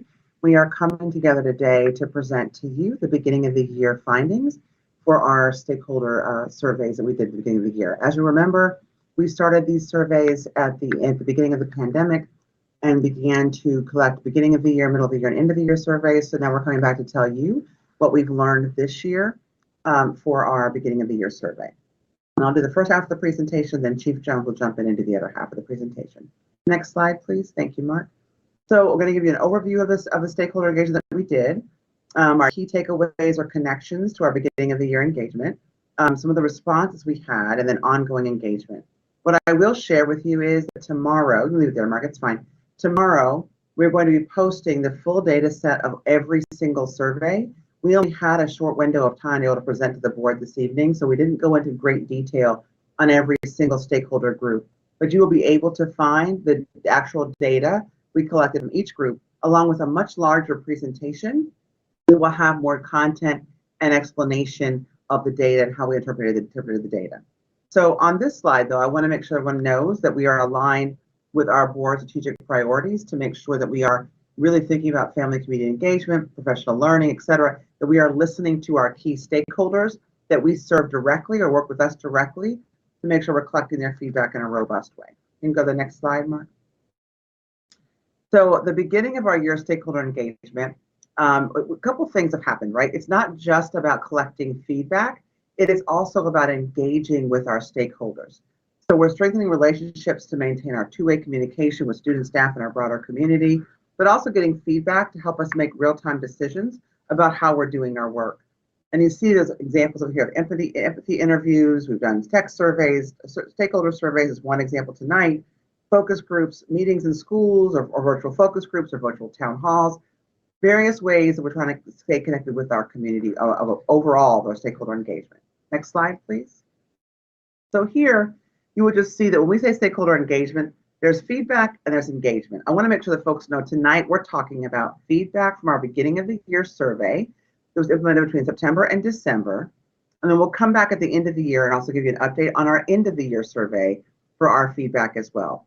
On the left-hand side, though, you will see that we actually engage as a district a much broader group of stakeholders, including folks in this survey today, like school leaders, teachers, families, staff, et cetera, but also our partners, our board, our elected officials, city council, et cetera, and unions. We're also as a district engaging those various stakeholder groups in our work. But what you're going to hear tonight is really about the actual feedback we've collected from the groups we serve directly. Next slide, please. So we are really pleased to show you this slide. When we started this BOY last year, it was the first time we had done it. We had only, for example, 668 students who actually completed the survey. After the push and learnings that we've done for this past year, we were able to up that number to 14,025 students. Are we where we need to be? Certainly not. We'd like to keep growing and have more students participating, as we have close to 78,000 students. But it's a huge growth now, and the board has asked before, you know, how do you set your goals or targets for how many you want to complete? Well, we asked you to start at last year's numbers, right? Where did we land last year? And then make a projection that would factor in the utilization of best practices for increasing response rates to come up with an estimated number for how we can move forward. If we look at students, we estimated we thought we'd get about 4,000 students, and we actually ended up being the 14,000. So just quickly, school-based educators, we had 867 before. We moved that to 2,000 some odd numbers. Our goal was a little bit higher than that. We were very close to our goal. With school leaders, which also includes assistant principals, and it includes resident principals, et cetera. Our goal was 128. We got 143. I'm most proud of the family number. We had approximately 4,000 families complete last year. Now we're at 12,000 almost families completing the survey for this year. We set a goal of 10,000 though, so we're pretty close to our goal. And then for district office, we didn't do or school-based support staff, and that includes custodians, cafeteria staff, secretaries, et cetera, and that school-based support staff. We didn't do BOIs with them last year, and so we quickly did a pivot to learn that we needed to do those, and so we added those in. And so you see the number we received. We did set targets based on past district office surveys, so like 952, then 820, and then we had about 426 school-based staff. But you can just see the intentionality of going from 17,000 goal to 29,000, and frankly, our BOY last year at 5,638 and moving all the way to 29,477. It's a work in progress. We're proud of the growth, and we're going to keep on moving to make sure we collect more responses from all of our stakeholder groups. Next slide, please. So here, in addition to the surveys, as I mentioned before, this presentation was mostly about surveys. I wanted to give you a glimpse into other ways that we are engaging our stakeholders beyond just collecting feedback and surveys. So for students, you'll see things like the CEO community conversation, our CEO Youth Leadership Advisory Council, our Youth Board Forum, student feedback sessions with district policies, and youth budget engagement sessions. For school-based educators, you can see the same. We've had professional development centers, sessions of teacher advisory, CEO's teacher advisory. For school leaders, they have weekly academic stat and operational stat meetings. For families, we had 17,000 participants in our summer family festivals. We've hosted parent cafes, which are wellness opportunities for our families. School, family, and community council meetings, regular district office town halls for information sharing on policies and practices. And then district office staff, we actually have done something different this year. Last year, we started district office staff meetings where quarterly, we actually bring the entire district office together in a town hall style meeting where the CEO presents, or we have topics to share district office staff, and then they can ask questions directly to learn what we're doing. So you'll see there's more commissioner meetings coming up. We had different opportunities for R3 updates and things we shared during the public sessions as well. And you can see we're teaching and learning or larger public session where we actually shared information about our 3R work or R3 work. Next slide, please. So I'm going to talk about students and families today, and then I'm going to turn over the rest of the presentation to Chief Jones to talk about the other stakeholder groups. So first off, with our student voices, the survey window was November 4th to the 3rd. Our goal, as I said earlier, was 4,000. We got 14,000. We focused on student satisfaction and academic preparedness, climate and safety, opportunities offered at their school, and student voice and leadership. For families, the window was November 1st to December 10th. The goal was 10,000. We hit almost 12. Again, overall satisfaction, academic career preparation, district office communication, facilities, family engagement, health and safety, etc., teacher school communications. So let's talk about students a little bit more in depth quickly. So as I said before, the detailed data, go to the next slide, Mark, thank you. The detailed data is on the website. We posted the website tomorrow, so you can actually get into it. If you really want to be a data nerd and go into the data, you can actually see all of them. We just pulled forward some things to highlight quickly so that you get a glimpse of what our students were telling us. So on the first bullet, students said that they desire greater opportunities to learn more world languages. With middle school grades and high school grades, it was one of the highest things that students asked for as part of the survey, which is very interesting to us. As well as CTE in grades 9 through 12, and athletics in grades 5 through 8, and in grades 9 through 12. But despite the high rate of trusting relationships with adults that we saw in schools, 77% with adults or 84% with their friends, what students are telling us, their feelings of belonging and safety and connection were lower, indicating that some of the strategies we're doing in support student wholeness need to be prioritized throughout the school year, doing our climate and culture work and supporting our students. So even though we felt like students said they had a trusting adult or a friend in the school building, they set a lower score on the sense of belonging and safety and connection with the school. So intentionality there. Under families, under academic supports provided by our schools was rated extremely most helpful for families at 73%. They also said that the communication received from the school about their child's academic progress was helpful at 73%. Most families, though, agreed their school offered opportunities for decision-making and advocacy with 69%, which we all know our school family community councils is the space where families can actually be part of the school making and decision and advocacy work. So we need to do more work there to make sure that the rest of our schools, our families, we know where to go in order to be part of that school community decision-making and advocacy work. We also said that there was PTO organizations were there, but it was only 53% of responding families were aware of the PTO or PTA offerings. So we want to make sure that we're helping families along with what's available to help them be real contributors to the family advocacy work at the school. So next slide, please. So next steps for student voices, right? We want to continue our investment in youth engagement.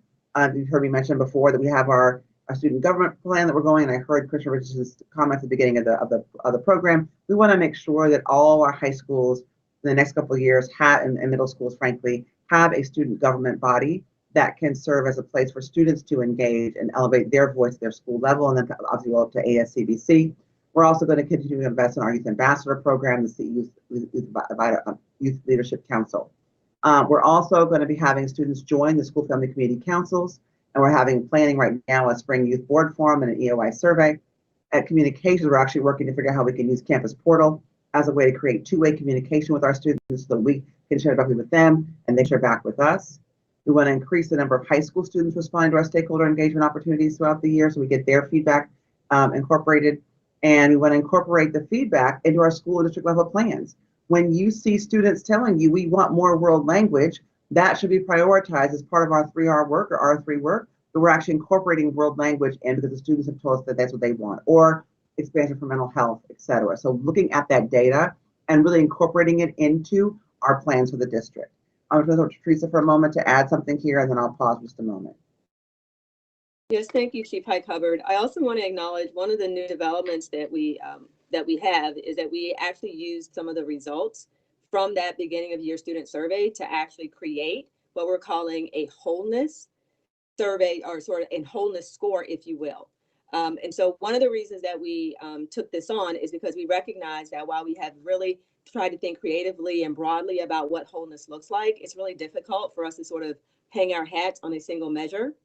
And so we wanted something that really did reflect student voice, so that we could factor that into our approach around measurement and how we hold ourselves accountable as a district towards improving student experience. So I just wanted to acknowledge that is a recent body of work, and we are in the process now of rolling that out to our schools so that they'll be able to leverage that as a part of their planning. Thank you, Chief Jones. And I have one more slide, then I'm going to turn it back over to Chief Jones. Thank you, Mark. So the next steps for family voice and actions, the next steps for family voice, right? So we want to continue the capacity building through professional development for our staff, principals, teachers, family community engagement liaisons, community school coordinators, and partners and leaders, so that we're actually using the capacity building strategy of helping them build the muscle to better engage with families and also look at the data and understand what their families are telling them. Every school got the disaggregated data by students, their own students, and by their families, so they actually know what their data looks like. And we have, with our Panorama partner, an ability for all of our Title I schools to actually get coaching and integration in that data to really understand what the data is telling you, unpack that data, and how you move that data into practice. We'll also be sharing data with other content offices to make sure that there's alignment between what the families are saying and experiencing and what we're doing as a district. We're continuing to do POSIT polls and focus groups throughout the year. Our POSIT polls are our quick text messaging polls. We can get information and gain additional insight from our families. And then making sure we're doing targeted supports for our schools so that they really understand if they've had lower response rates on the surveys, how they can beef those up, but also really using the data to inform practice at the school level. So with that, I'm going to pause over to Chief Jones. She can talk about school-based educators and school leaders. Great, thank you, Chief Hyde-Hubbard. Let's go to the next slide, please. So again, sort of as an overview in terms of our response rate on the surveys, to the left, you'll see for our school-based educators that during our survey window of November 5th through 15th, we had over 2,000 responses as noted below. You'll see that 2,000 plus responses actually is greater than what we had at our beginning of year last year. You'll see some of the topics that were covered in the survey questions, looking at readiness for the school year, how the R3 strategies were being implemented, as well as getting their feedback regarding the kinds of support and professional development that they've experienced from the district, both at the school and district level overall. In addition, when it comes to school leaders, our survey window went from November 8th through the 1st, and we exceeded our participation goal there with 143 actual responses, and that's the largest response rate to date that we've seen for this particular survey.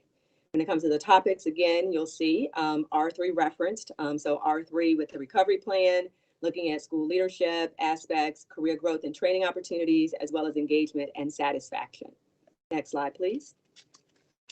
So in terms of some of the highlights, first, let me just say that there were some themes that sort of came through as we looked across the experiences of our school-based educators and school leaders.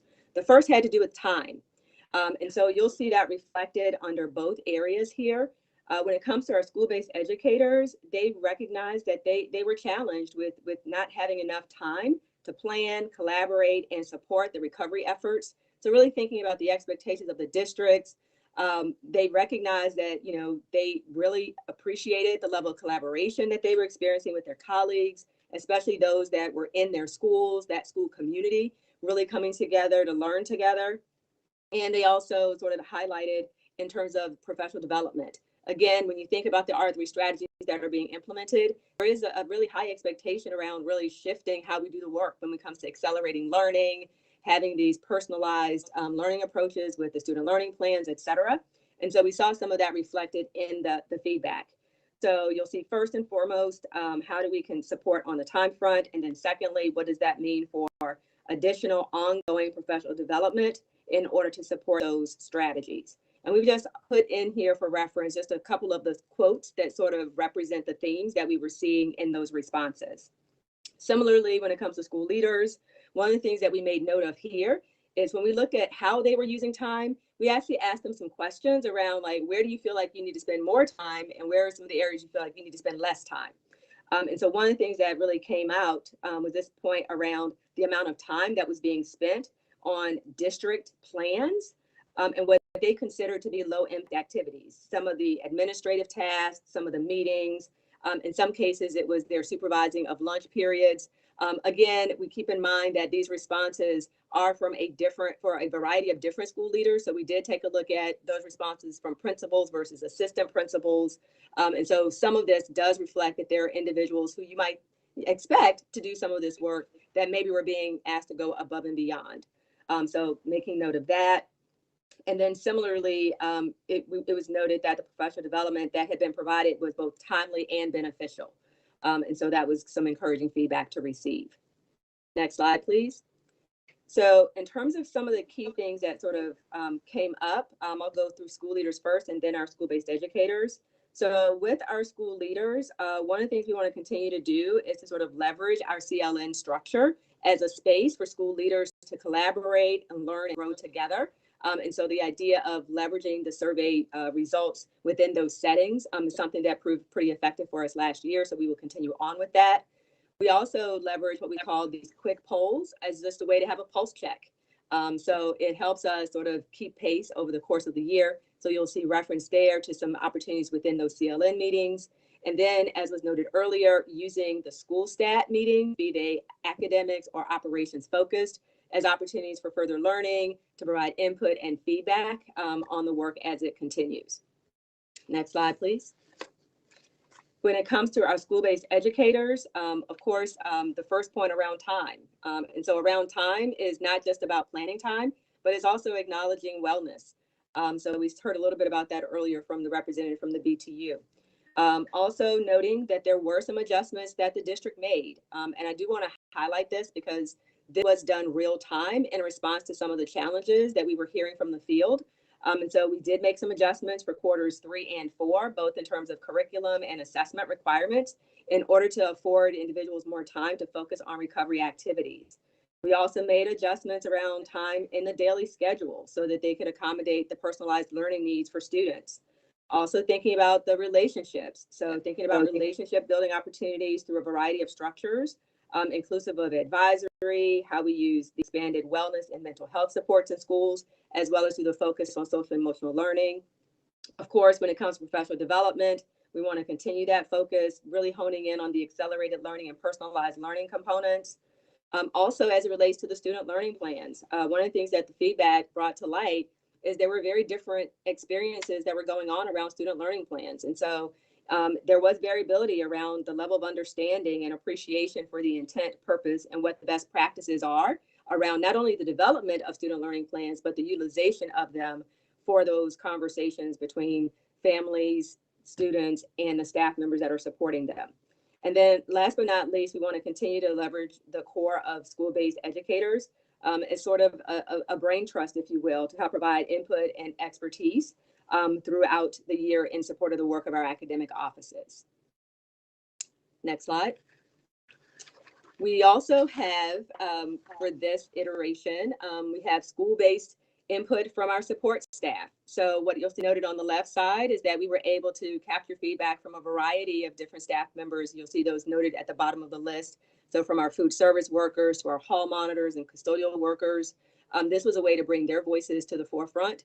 And so we had questions that were originally designed for district office that we also thought were appropriate for the school-based support audience. So we leveraged that survey instrument and we were able to get their input around health and safety protocols, supervisor support and work expectations, staff wellness, as well as access to information. And we also wanted to hone in on this question around staff retention, just to sort of understand what people were experiencing, what's on their minds, and whether that could play out in our numbers when it comes to retaining our highly effective staff. On the right side, you'll see noted the district office window. So that's why there's a little bit of a difference in the timing. We sort of started with district office and then we said, hey, let's make it the school-based folks. So we were able to sort of put those two back to back. Again, we didn't meet our participation goals. However, we did still have a meaningful number of responses in the areas that you see listed. And you'll see there our highest participation to date has really been for the EOI that we had last year.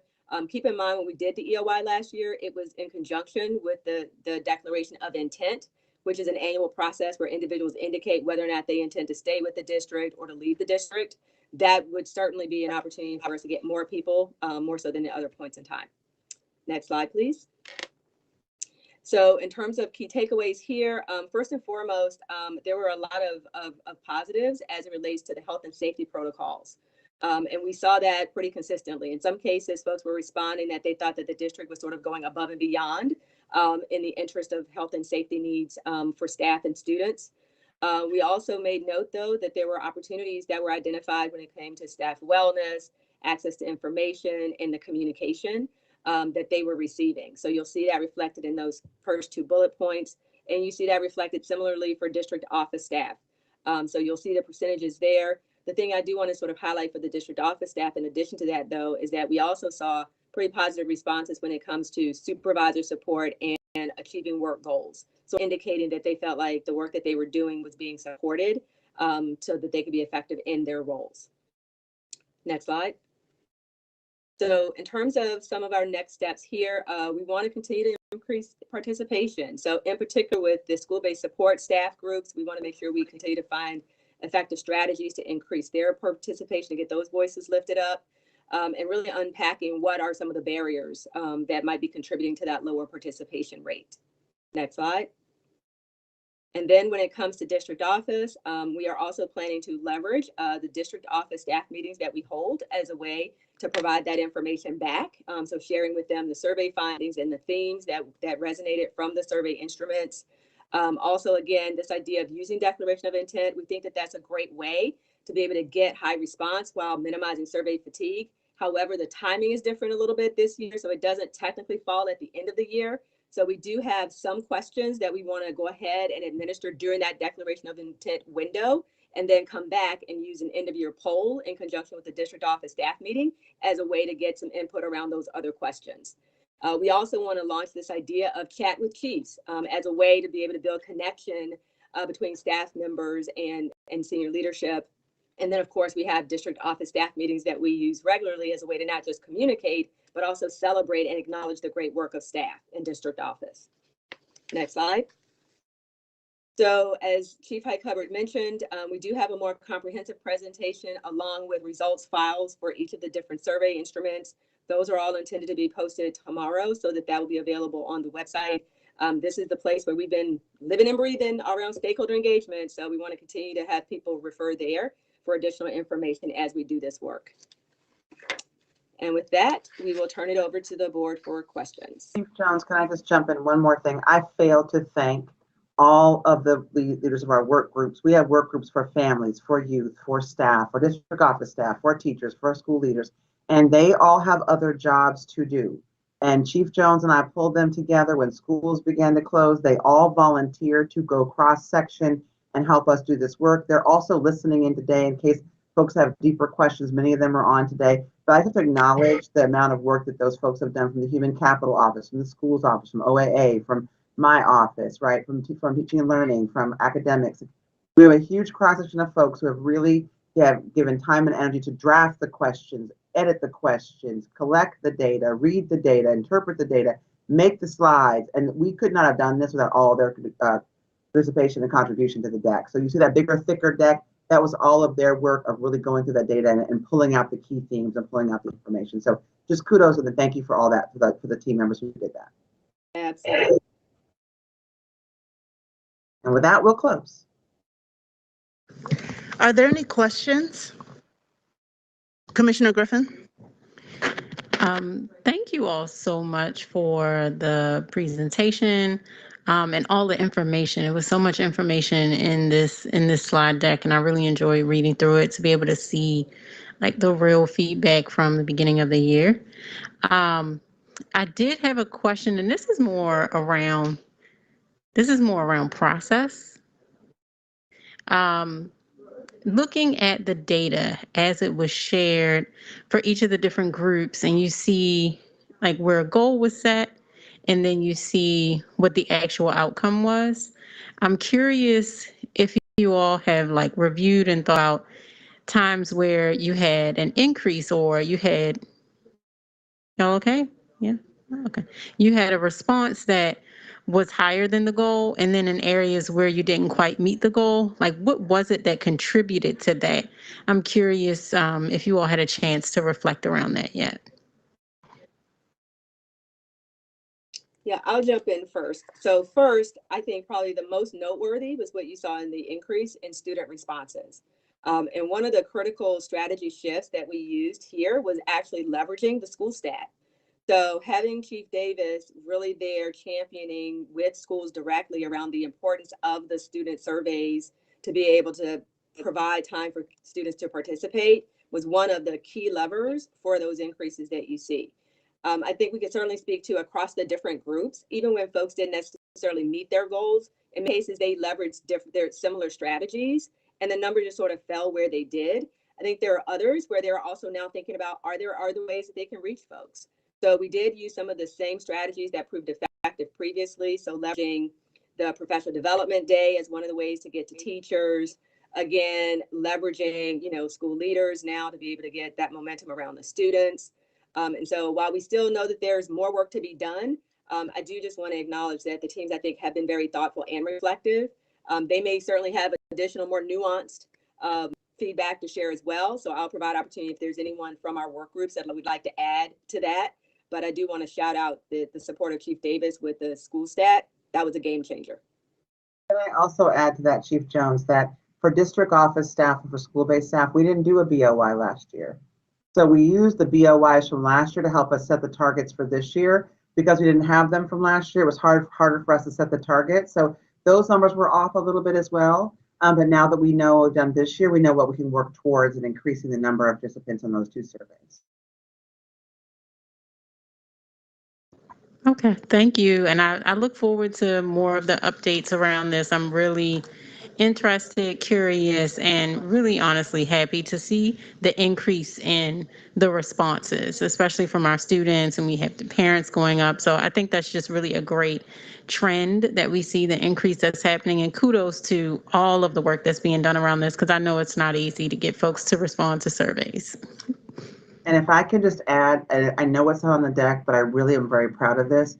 You all gave us the charge of increasing the number of families who speak Spanish as their primary language and in doing the survey. We had a huge jump in that family. We didn't put that one data point on here, but if you go to the larger data tomorrow, you will see that. We had about a 2,000 number jump of families participating in the survey because of intentionality around outreach to those families directly at those schools. So again, Commissioner Griffin, you mentioned that before. It was you or someone else on the board, but I want to make sure we acknowledge that we are hearing you, and we're also being intentional about engaging all of our stakeholders robustly so they all feel like they have a chance to really give us their feedback. Amazing. And I can only imagine how much more we're learning because we have that extra 2,000 families, right? And so that's what's important about this. It's not just the survey, it's the information that we get from it. And that's what makes me really excited about the work that's being done here. Thank you all. Thank you, Commissioner Griffin. Are there any other questions or comments? Looking, you don't see any hands? Okay. Well, thank you, Tina and Teresa. Thank you so much for your presentation and for all the work that you and your teams have put into this. Thank you.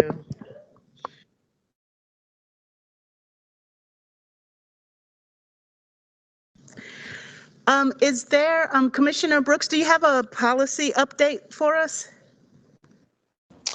No, not that specifically comes to mind. I think just general reminder that the policy meetings are open to the public, and that we would greatly enjoy the participation that is going forth. Also, it is an opportunity when the pre-discussion that we sort of implemented after under the leadership of Commissioner James to sort of have time just to talk before a policy gets crafted has been really, really powerful. And we invite the public to be a part of the pre-forming discussions as well alongside us.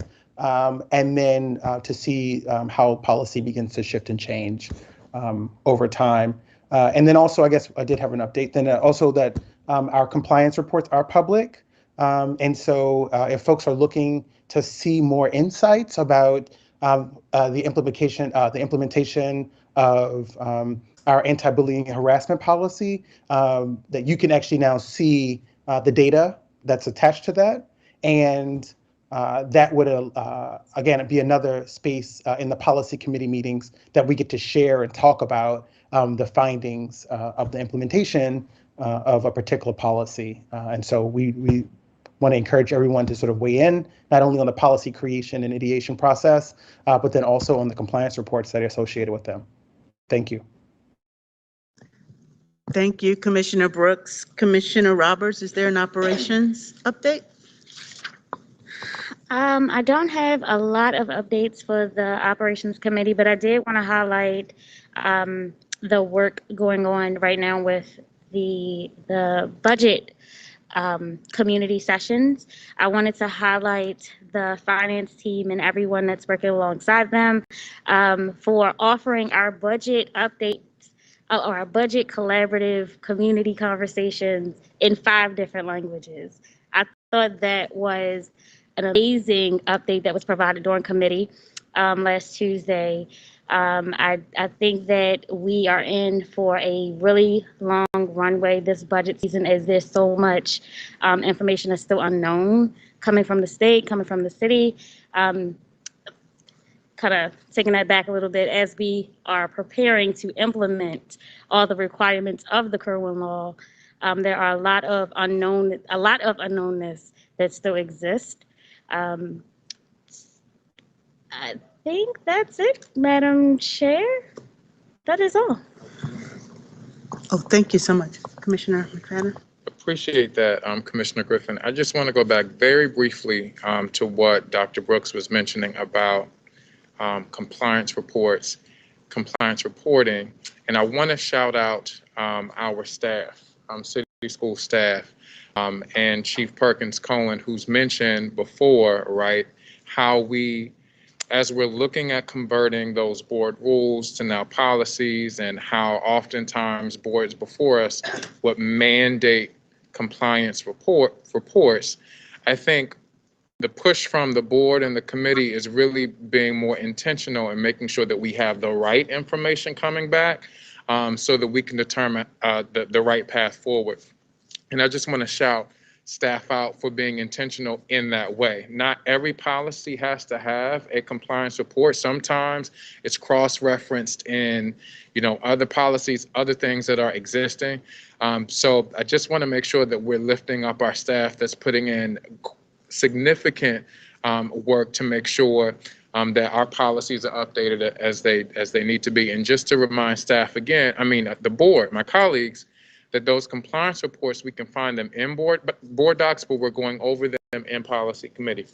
So if we have questions, and I sent this out to everyone about those compliance reports, to make sure that the committee chair receives those so that we can raise specific questions in meetings, or even send them to Christian so that we can get responses back on how to move forward. I would like to also, before I give our notice of upcoming meetings, there are a few things that, Madam Chair, I would like to highlight, if I may. There is one scholarship that I actually want to highlight, and I just sent it to Ms. Mavis Jackson and Tina Hyke-Hubbard, and it is with the Council of Great City Schools. It is the Bernard Harris Scholarship Program, and it is open to it's a math and science scholarship program for high school seniors who are majoring in STEM. And we certainly have several students in city schools who have that aspiration. And so Ms. Jackson's going to make sure that our students receive that information, because we certainly want to make sure that that opportunity goes out to our young people in city schools. And the deadline for that application is May 6th. So that is through the Council of Great City Schools, which Baltimore City is a part of. I also just want to shout out a couple of our board colleagues this evening, one being Commissioner Griffin. Commissioner Griffin, shout out to Commissioner Griffin, who today officially we received word from the Maryland Association of Boards of Education that she has been selected. Is that some theme music? That was theme music. That was theme music for Commissioner Griffin. That she has been selected to represent city schools on the State Committee on Equity, which is a very big deal, knowing that Baltimore City Schools was one of the first school systems to adopt, thanks to Dr. Durant, and at the time, it was a push for Commissioner James that we actually established that policy here in city schools. And the state has pretty much taken our lead and has created a committee on equity. And now Commissioner Griffin serves on that committee. So shout out to you. I know that you're going to represent city schools well, making sure that all voices, diverse voices are represented, but most certainly the Baltimore City is represented at that state level. Then I also want to just say that Commissioner Roberts, we are putting Commissioner Roberts forth with the National School Board Association to represent city schools on the Council of Urban the Council of Urban Boards of Education Steering Committee. So we have certainly put her name forward as someone who is in the running for that position. And that is another significant opportunity for city schools to be put on the map, to showcase all of the incredible things that we're doing, and to also note our challenges, because we're not the only ones experiencing those challenges, but we will now be in spaces, again, that we're able to collaborate with colleagues all over the country to support the work that we're doing right here for city schools. So just wanted to shout those folks out.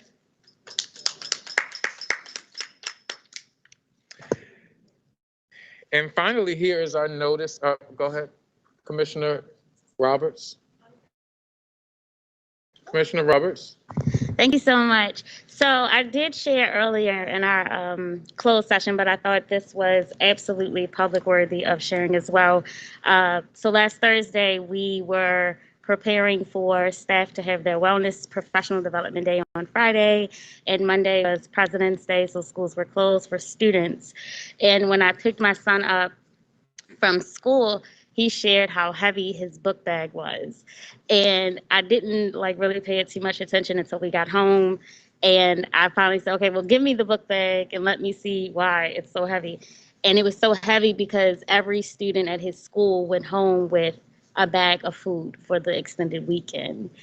And so that in that moment, it was such a moment because it reminded me of the work that we do every day, but more especially the work of school leaders and of community school coordinators and teachers across this district, that we know that they don't always feel heard, they don't always feel seen, but to know that even amongst all the students, every student went home with food. I just wanted to highlight the work of community school coordinators and social workers and everyone that has their hand on the students of Baltimore City, especially during times where they are out of school buildings for extended periods of time, and we're not sure of if their basic needs will be met. So regardless of if their needs were met or not, everyone in that particular school community went home with resources. And for that, I say thank you to that individual school community and all the others across the system that also provided the same opportunity for students. Thank you, Commissioner Roberts. Our notice of upcoming meetings? Well, no. So now, since we're here, we'll have an opportunity for board members and the CEO to engage in conversation and highlight any issues or events that they'd like to elevate for staff. And we'll open this up to all colleagues. I know that we certainly heard from Commissioner Horwitz earlier in regards to a particular issue that's been raised in public comment. But if there are other commissioners that would like to highlight or comment or express thoughts on any particular issue.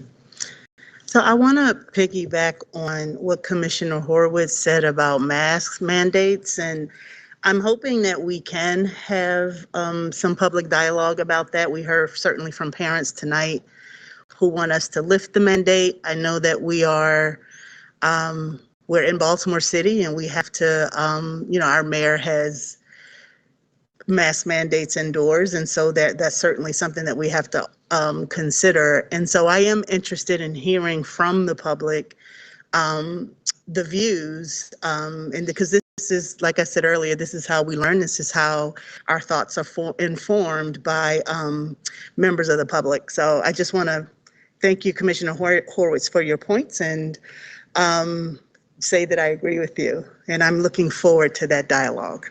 Thank you. Would it be appropriate to talk about the bill? I just wanted to clarify that I have spoken to multiple people beforehand about how I'm in support of having 2 commissioners with extended full voting rights. And I wanted to make that clear that that's where I stand currently, even if communication has been messed up. I have forever been there in my hopes. And even if there is certain perhaps pushback or any other comments that people are saying, that is the one goal I have been interested in. And if other people have thought otherwise about the board, then that is incorrect, and I've always believed that.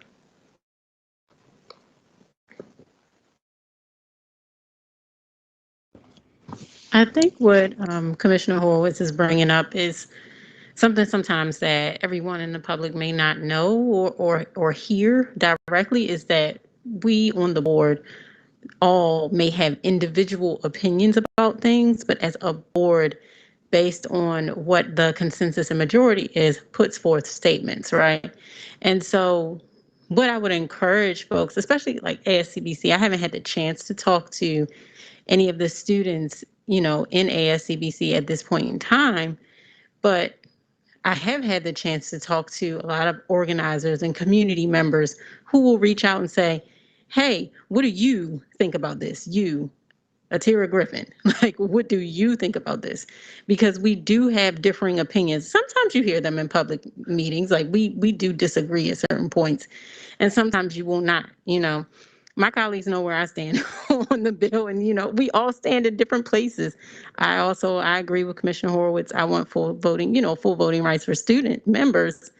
However, I also have to understand that as an entire board, when it comes to consensus, we may land in a different place. What I would love to see is some type of collaboration between the two bodies to be able to come to the table to discuss what is happening. And yes, listening does have to happen, because we have to be able to hear from the students who are the directly impacted, right? At the same time, it's also a space of learning for both groups to be able to share and come to some kind of consensus. And with a change like that, planning is necessary. I have to stress that. Having worked as a dean of students and having helped run a SGA in a school, elections, all the events, all of the meltdowns, everything, planning is necessary if we want to do it successfully, if that's where the bill goes. Okay. And so, I mean, I think that's just me voicing my own opinion on that. And I wanted to make sure I said that too, and to stress to the public to continue to ask questions, continue to reach out to us, to continue to try to have dialogue with us to understand where each of us may stand without making assumptions. That's a great point. Oh, Commissioner Brooks? Yeah, so I just wanted to echo that. I mean, I feel like one of the important pieces about the board is that while, you know, as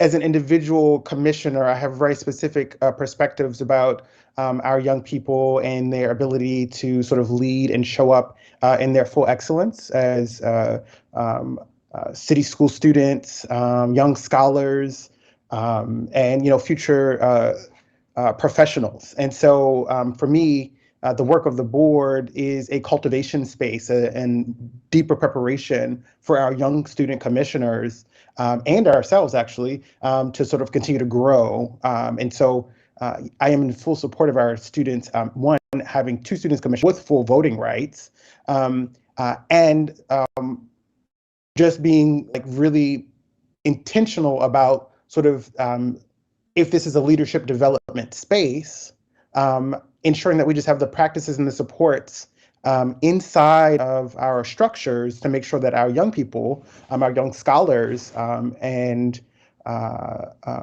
feel like they can have access to the same things that we have access to and be able to make critical decisions based on the data that is presented to them. And so I believe this space in this moment is one in which case this is a situation where you have a majority of the board in one place, and that's the as Commissioner Griffin mentioned, that's the public message, that is quote unquote the board, and that's, you know, folks with the majority opinion, but that is not all of us, and I just, you know, I think dissent is really, really important perspective to also offer in this space. So thank you for that, to our wonderful student commissioner for jumping on board and following your values and helping to sort of begin to shift the narrative. Thanks. I know one of the ways that I know our board chair has encouraged us to seek out more voices from students and staff members and parents and community is our adopting networks. And I definitely want to shout out the network that I adopted under the leadership of Ms. Sonia Goodwin. I've had the pleasure of visiting our virtual programs, Charm City East, Charm City West, and our high school program. I had a visit last week, incredible. In addition to a couple of other schools, one including Dorothy Height, where I was really able to see the work happening in the Judy Center. They're exceptional. So I just wanted to have a moment briefly, if there were any commissioners who have had that opportunity as well to pay some visits. What have your visits been like? How has recovery work been based on your perspective as we've adopted networks? Because I know every commissioner has had the opportunity to adopt a specific network. So I just want to hear a little bit about that, if you all are open to that. Who wants to go first? Commissioner Roberts? Well, I have the honor and privilege of partnering with CLN number 3 with Lindsay Valentine. That is my network, and I would argue that, not that I have any favoritism, but I sort of kind of love my network. I have had the privilege of visiting several of the school communities and seeing our young scholars at work, talking to them, talking to the teachers, and really getting some true, authentic, transparent feedback from some of our school leaders. I think that this initiative is right on time. But not just because we're re-entering the building following the remote learning experience, but because as someone personally that was not a part of K-12 leadership or professional training in K-12, there are so many systemic things that go into running a building that as board members we would have never known. And the capacity and the challenges that kind of affect how school leaders and teachers are able to really show up fully for our students. And so having that really intimate experience with a lot of our teachers and staffers in that way is really valuable. And so I'm really excited about this initiative, and I would argue that I have one of the best CLN networks. She's not better than Jackie Hayden. Okay, is there? I have a favorite too. Commissioner Griffin? Yes, and I would have to challenge that comment, Commissioner Roberts. I absolutely adore my network. I have CLN2 with Ms. Tammy Miller, and I love visiting these schools. I've had the opportunity to go to Walter P. and Medfield. I attended Medfield Heights when I was little. That was one of my first elementary schools. And then later this week, on Thursday, I have the opportunity to go to Northwood. And so I'm excited about going to Northwood. Next week, I get to go read at Leith Walk. I was a Leith Walk lantern as well. I moved a lot, y'all. And so I was able to, I was asked to come and read at Leith Walk as well. So I'm looking forward to going to Northwood and seeing everything that's been done there, getting to talk to a lot of the students. I know I have time with a 5th grade panel again. I love my time with the students to really get to talk to them and hear more about their experience. I'll have the opportunity to visit some classrooms. I know I get to go into a science classroom, and that makes me really excited.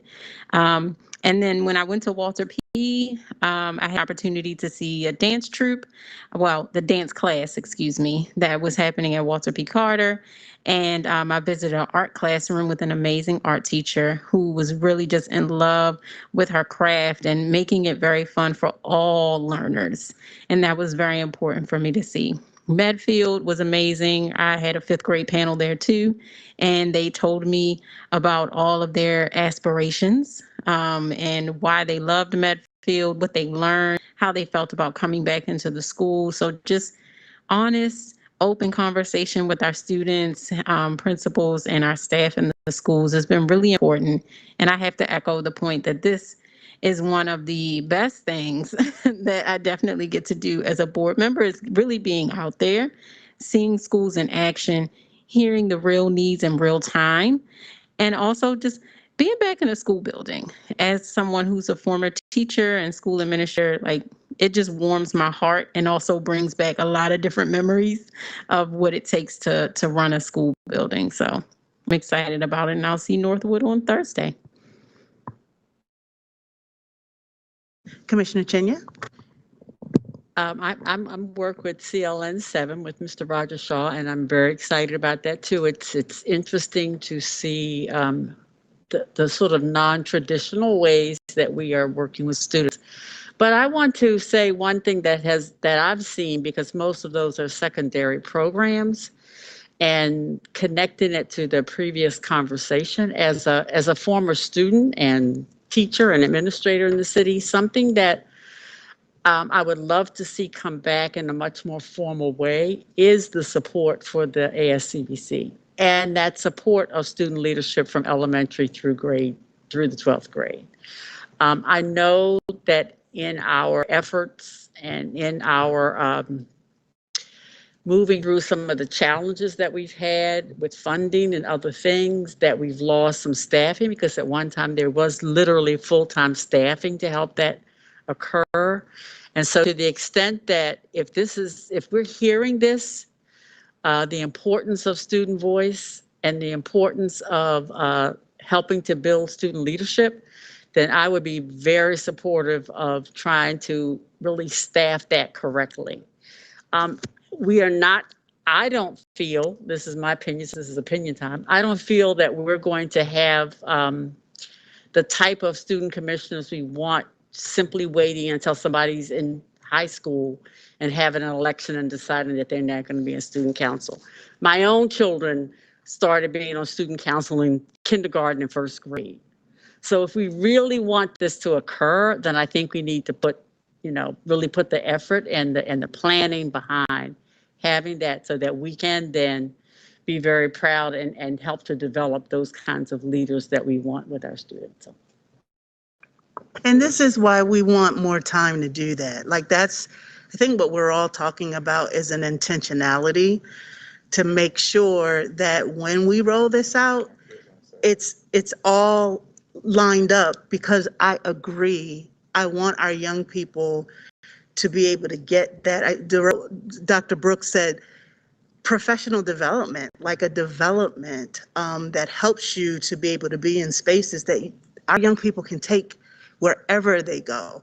But it will require an intentionality. And I love the idea of staffing ASCBC in a way that we can ensure that that's happening.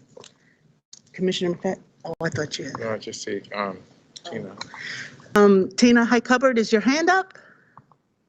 Yes, ma'am. I just wanted to remind the board that we invested dollars in the ESSER dollars in hiring a staff person who we have the job description is going to be out this week, to actually staff ASCBC and to look at all of the student government associations, starting with high school, going to middle school, and then eventually our elementary schools, to make sure that we are building robust student government groups at all of our schools. It'll be a phasic process, starting with high schools first, really sort of solidifying the ones that are already existing and making sure that they're functional and supported, and then expanding those into our other schools so we really can elevate student voice. That's one of our investments we made, really intentionally investing in student voice and leadership and advocacy at the district level. Just want to make sure folks were aware of that. And send good candidates my way, because we would love to have a stellar person to take that role. Thank you. That's fantastic. That is fantastic. Dr. Bundima? Yes, I want to make a comment. I would like for, I think I've said this before, after working with schools throughout the 7 years I've been here, I would like to encourage our commissioners to take advantage of the opportunity that our board members have in their connections with people who can bring some really good career opportunities to the schools that they're working with. For example, I could name actually a whole lot of people who are professionals, very well-known professionals, who would be happy to take advantage of coming into any of your schools that you're working with. And I'm going to be doing that a whole lot. And they would be happy to come in and do speeches, work with the students, and will bring a whole lot of wealth, a whole lot of opportunities to the school. So I think that we need to let each of us know who these people are and take advantage of it. Because when kids see people who look like themselves, it goes a long way. And so I just want to encourage everybody to do that. And if you need some people to come into your school, ask me. I can tell you a bunch of them right now that would be happy to come into school and take advantage of giving, speeches and bring some resources to the school. So I think we need to take advantage of our board members, our commissioners. Thank you for that, Commissioner Bondima. That's great, and that will be helpful. I will be calling you. My ILED is Jackie Hayden, and I think she's doing a fantastic job. She mostly has high schools, and so she's been teaching me about what to expect. We're doing our first walkthrough next week, and so I'm really excited about that. Do you want to? A notice of upcoming meetings. The Teaching and Learning Committee will meet on Tuesday, March the 1st, 3:30 to 5:30 p.m. Our meetings are still virtual. We will have our next executive session on Tuesday, March 8th, 2022, from 3 to 5 p.m. In the first floor boardroom. That will be here. Our next public board meeting, Tuesday, March 8th, 2022, from 5 o'clock to 7 p.m. That will be virtual. Operations Committee will meet on Tuesday the 15th, 10:30 a.m. And our Policy Committee will meet again on March 15th at 3:30 p.m. Madam Chair, I move that we adjourn tonight's meeting. Thank you. Is there a second? Second, Robert. Thank you, Commissioner Roberts. Everybody have a good night, and we'll see you next time. Be safe. Bye. Thank you.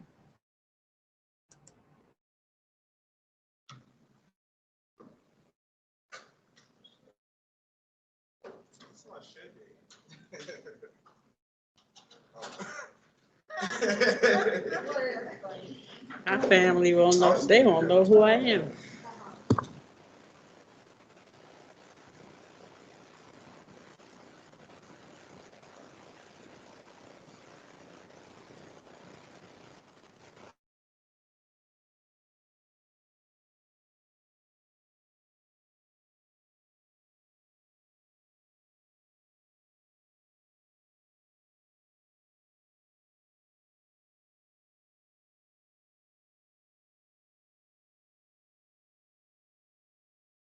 you.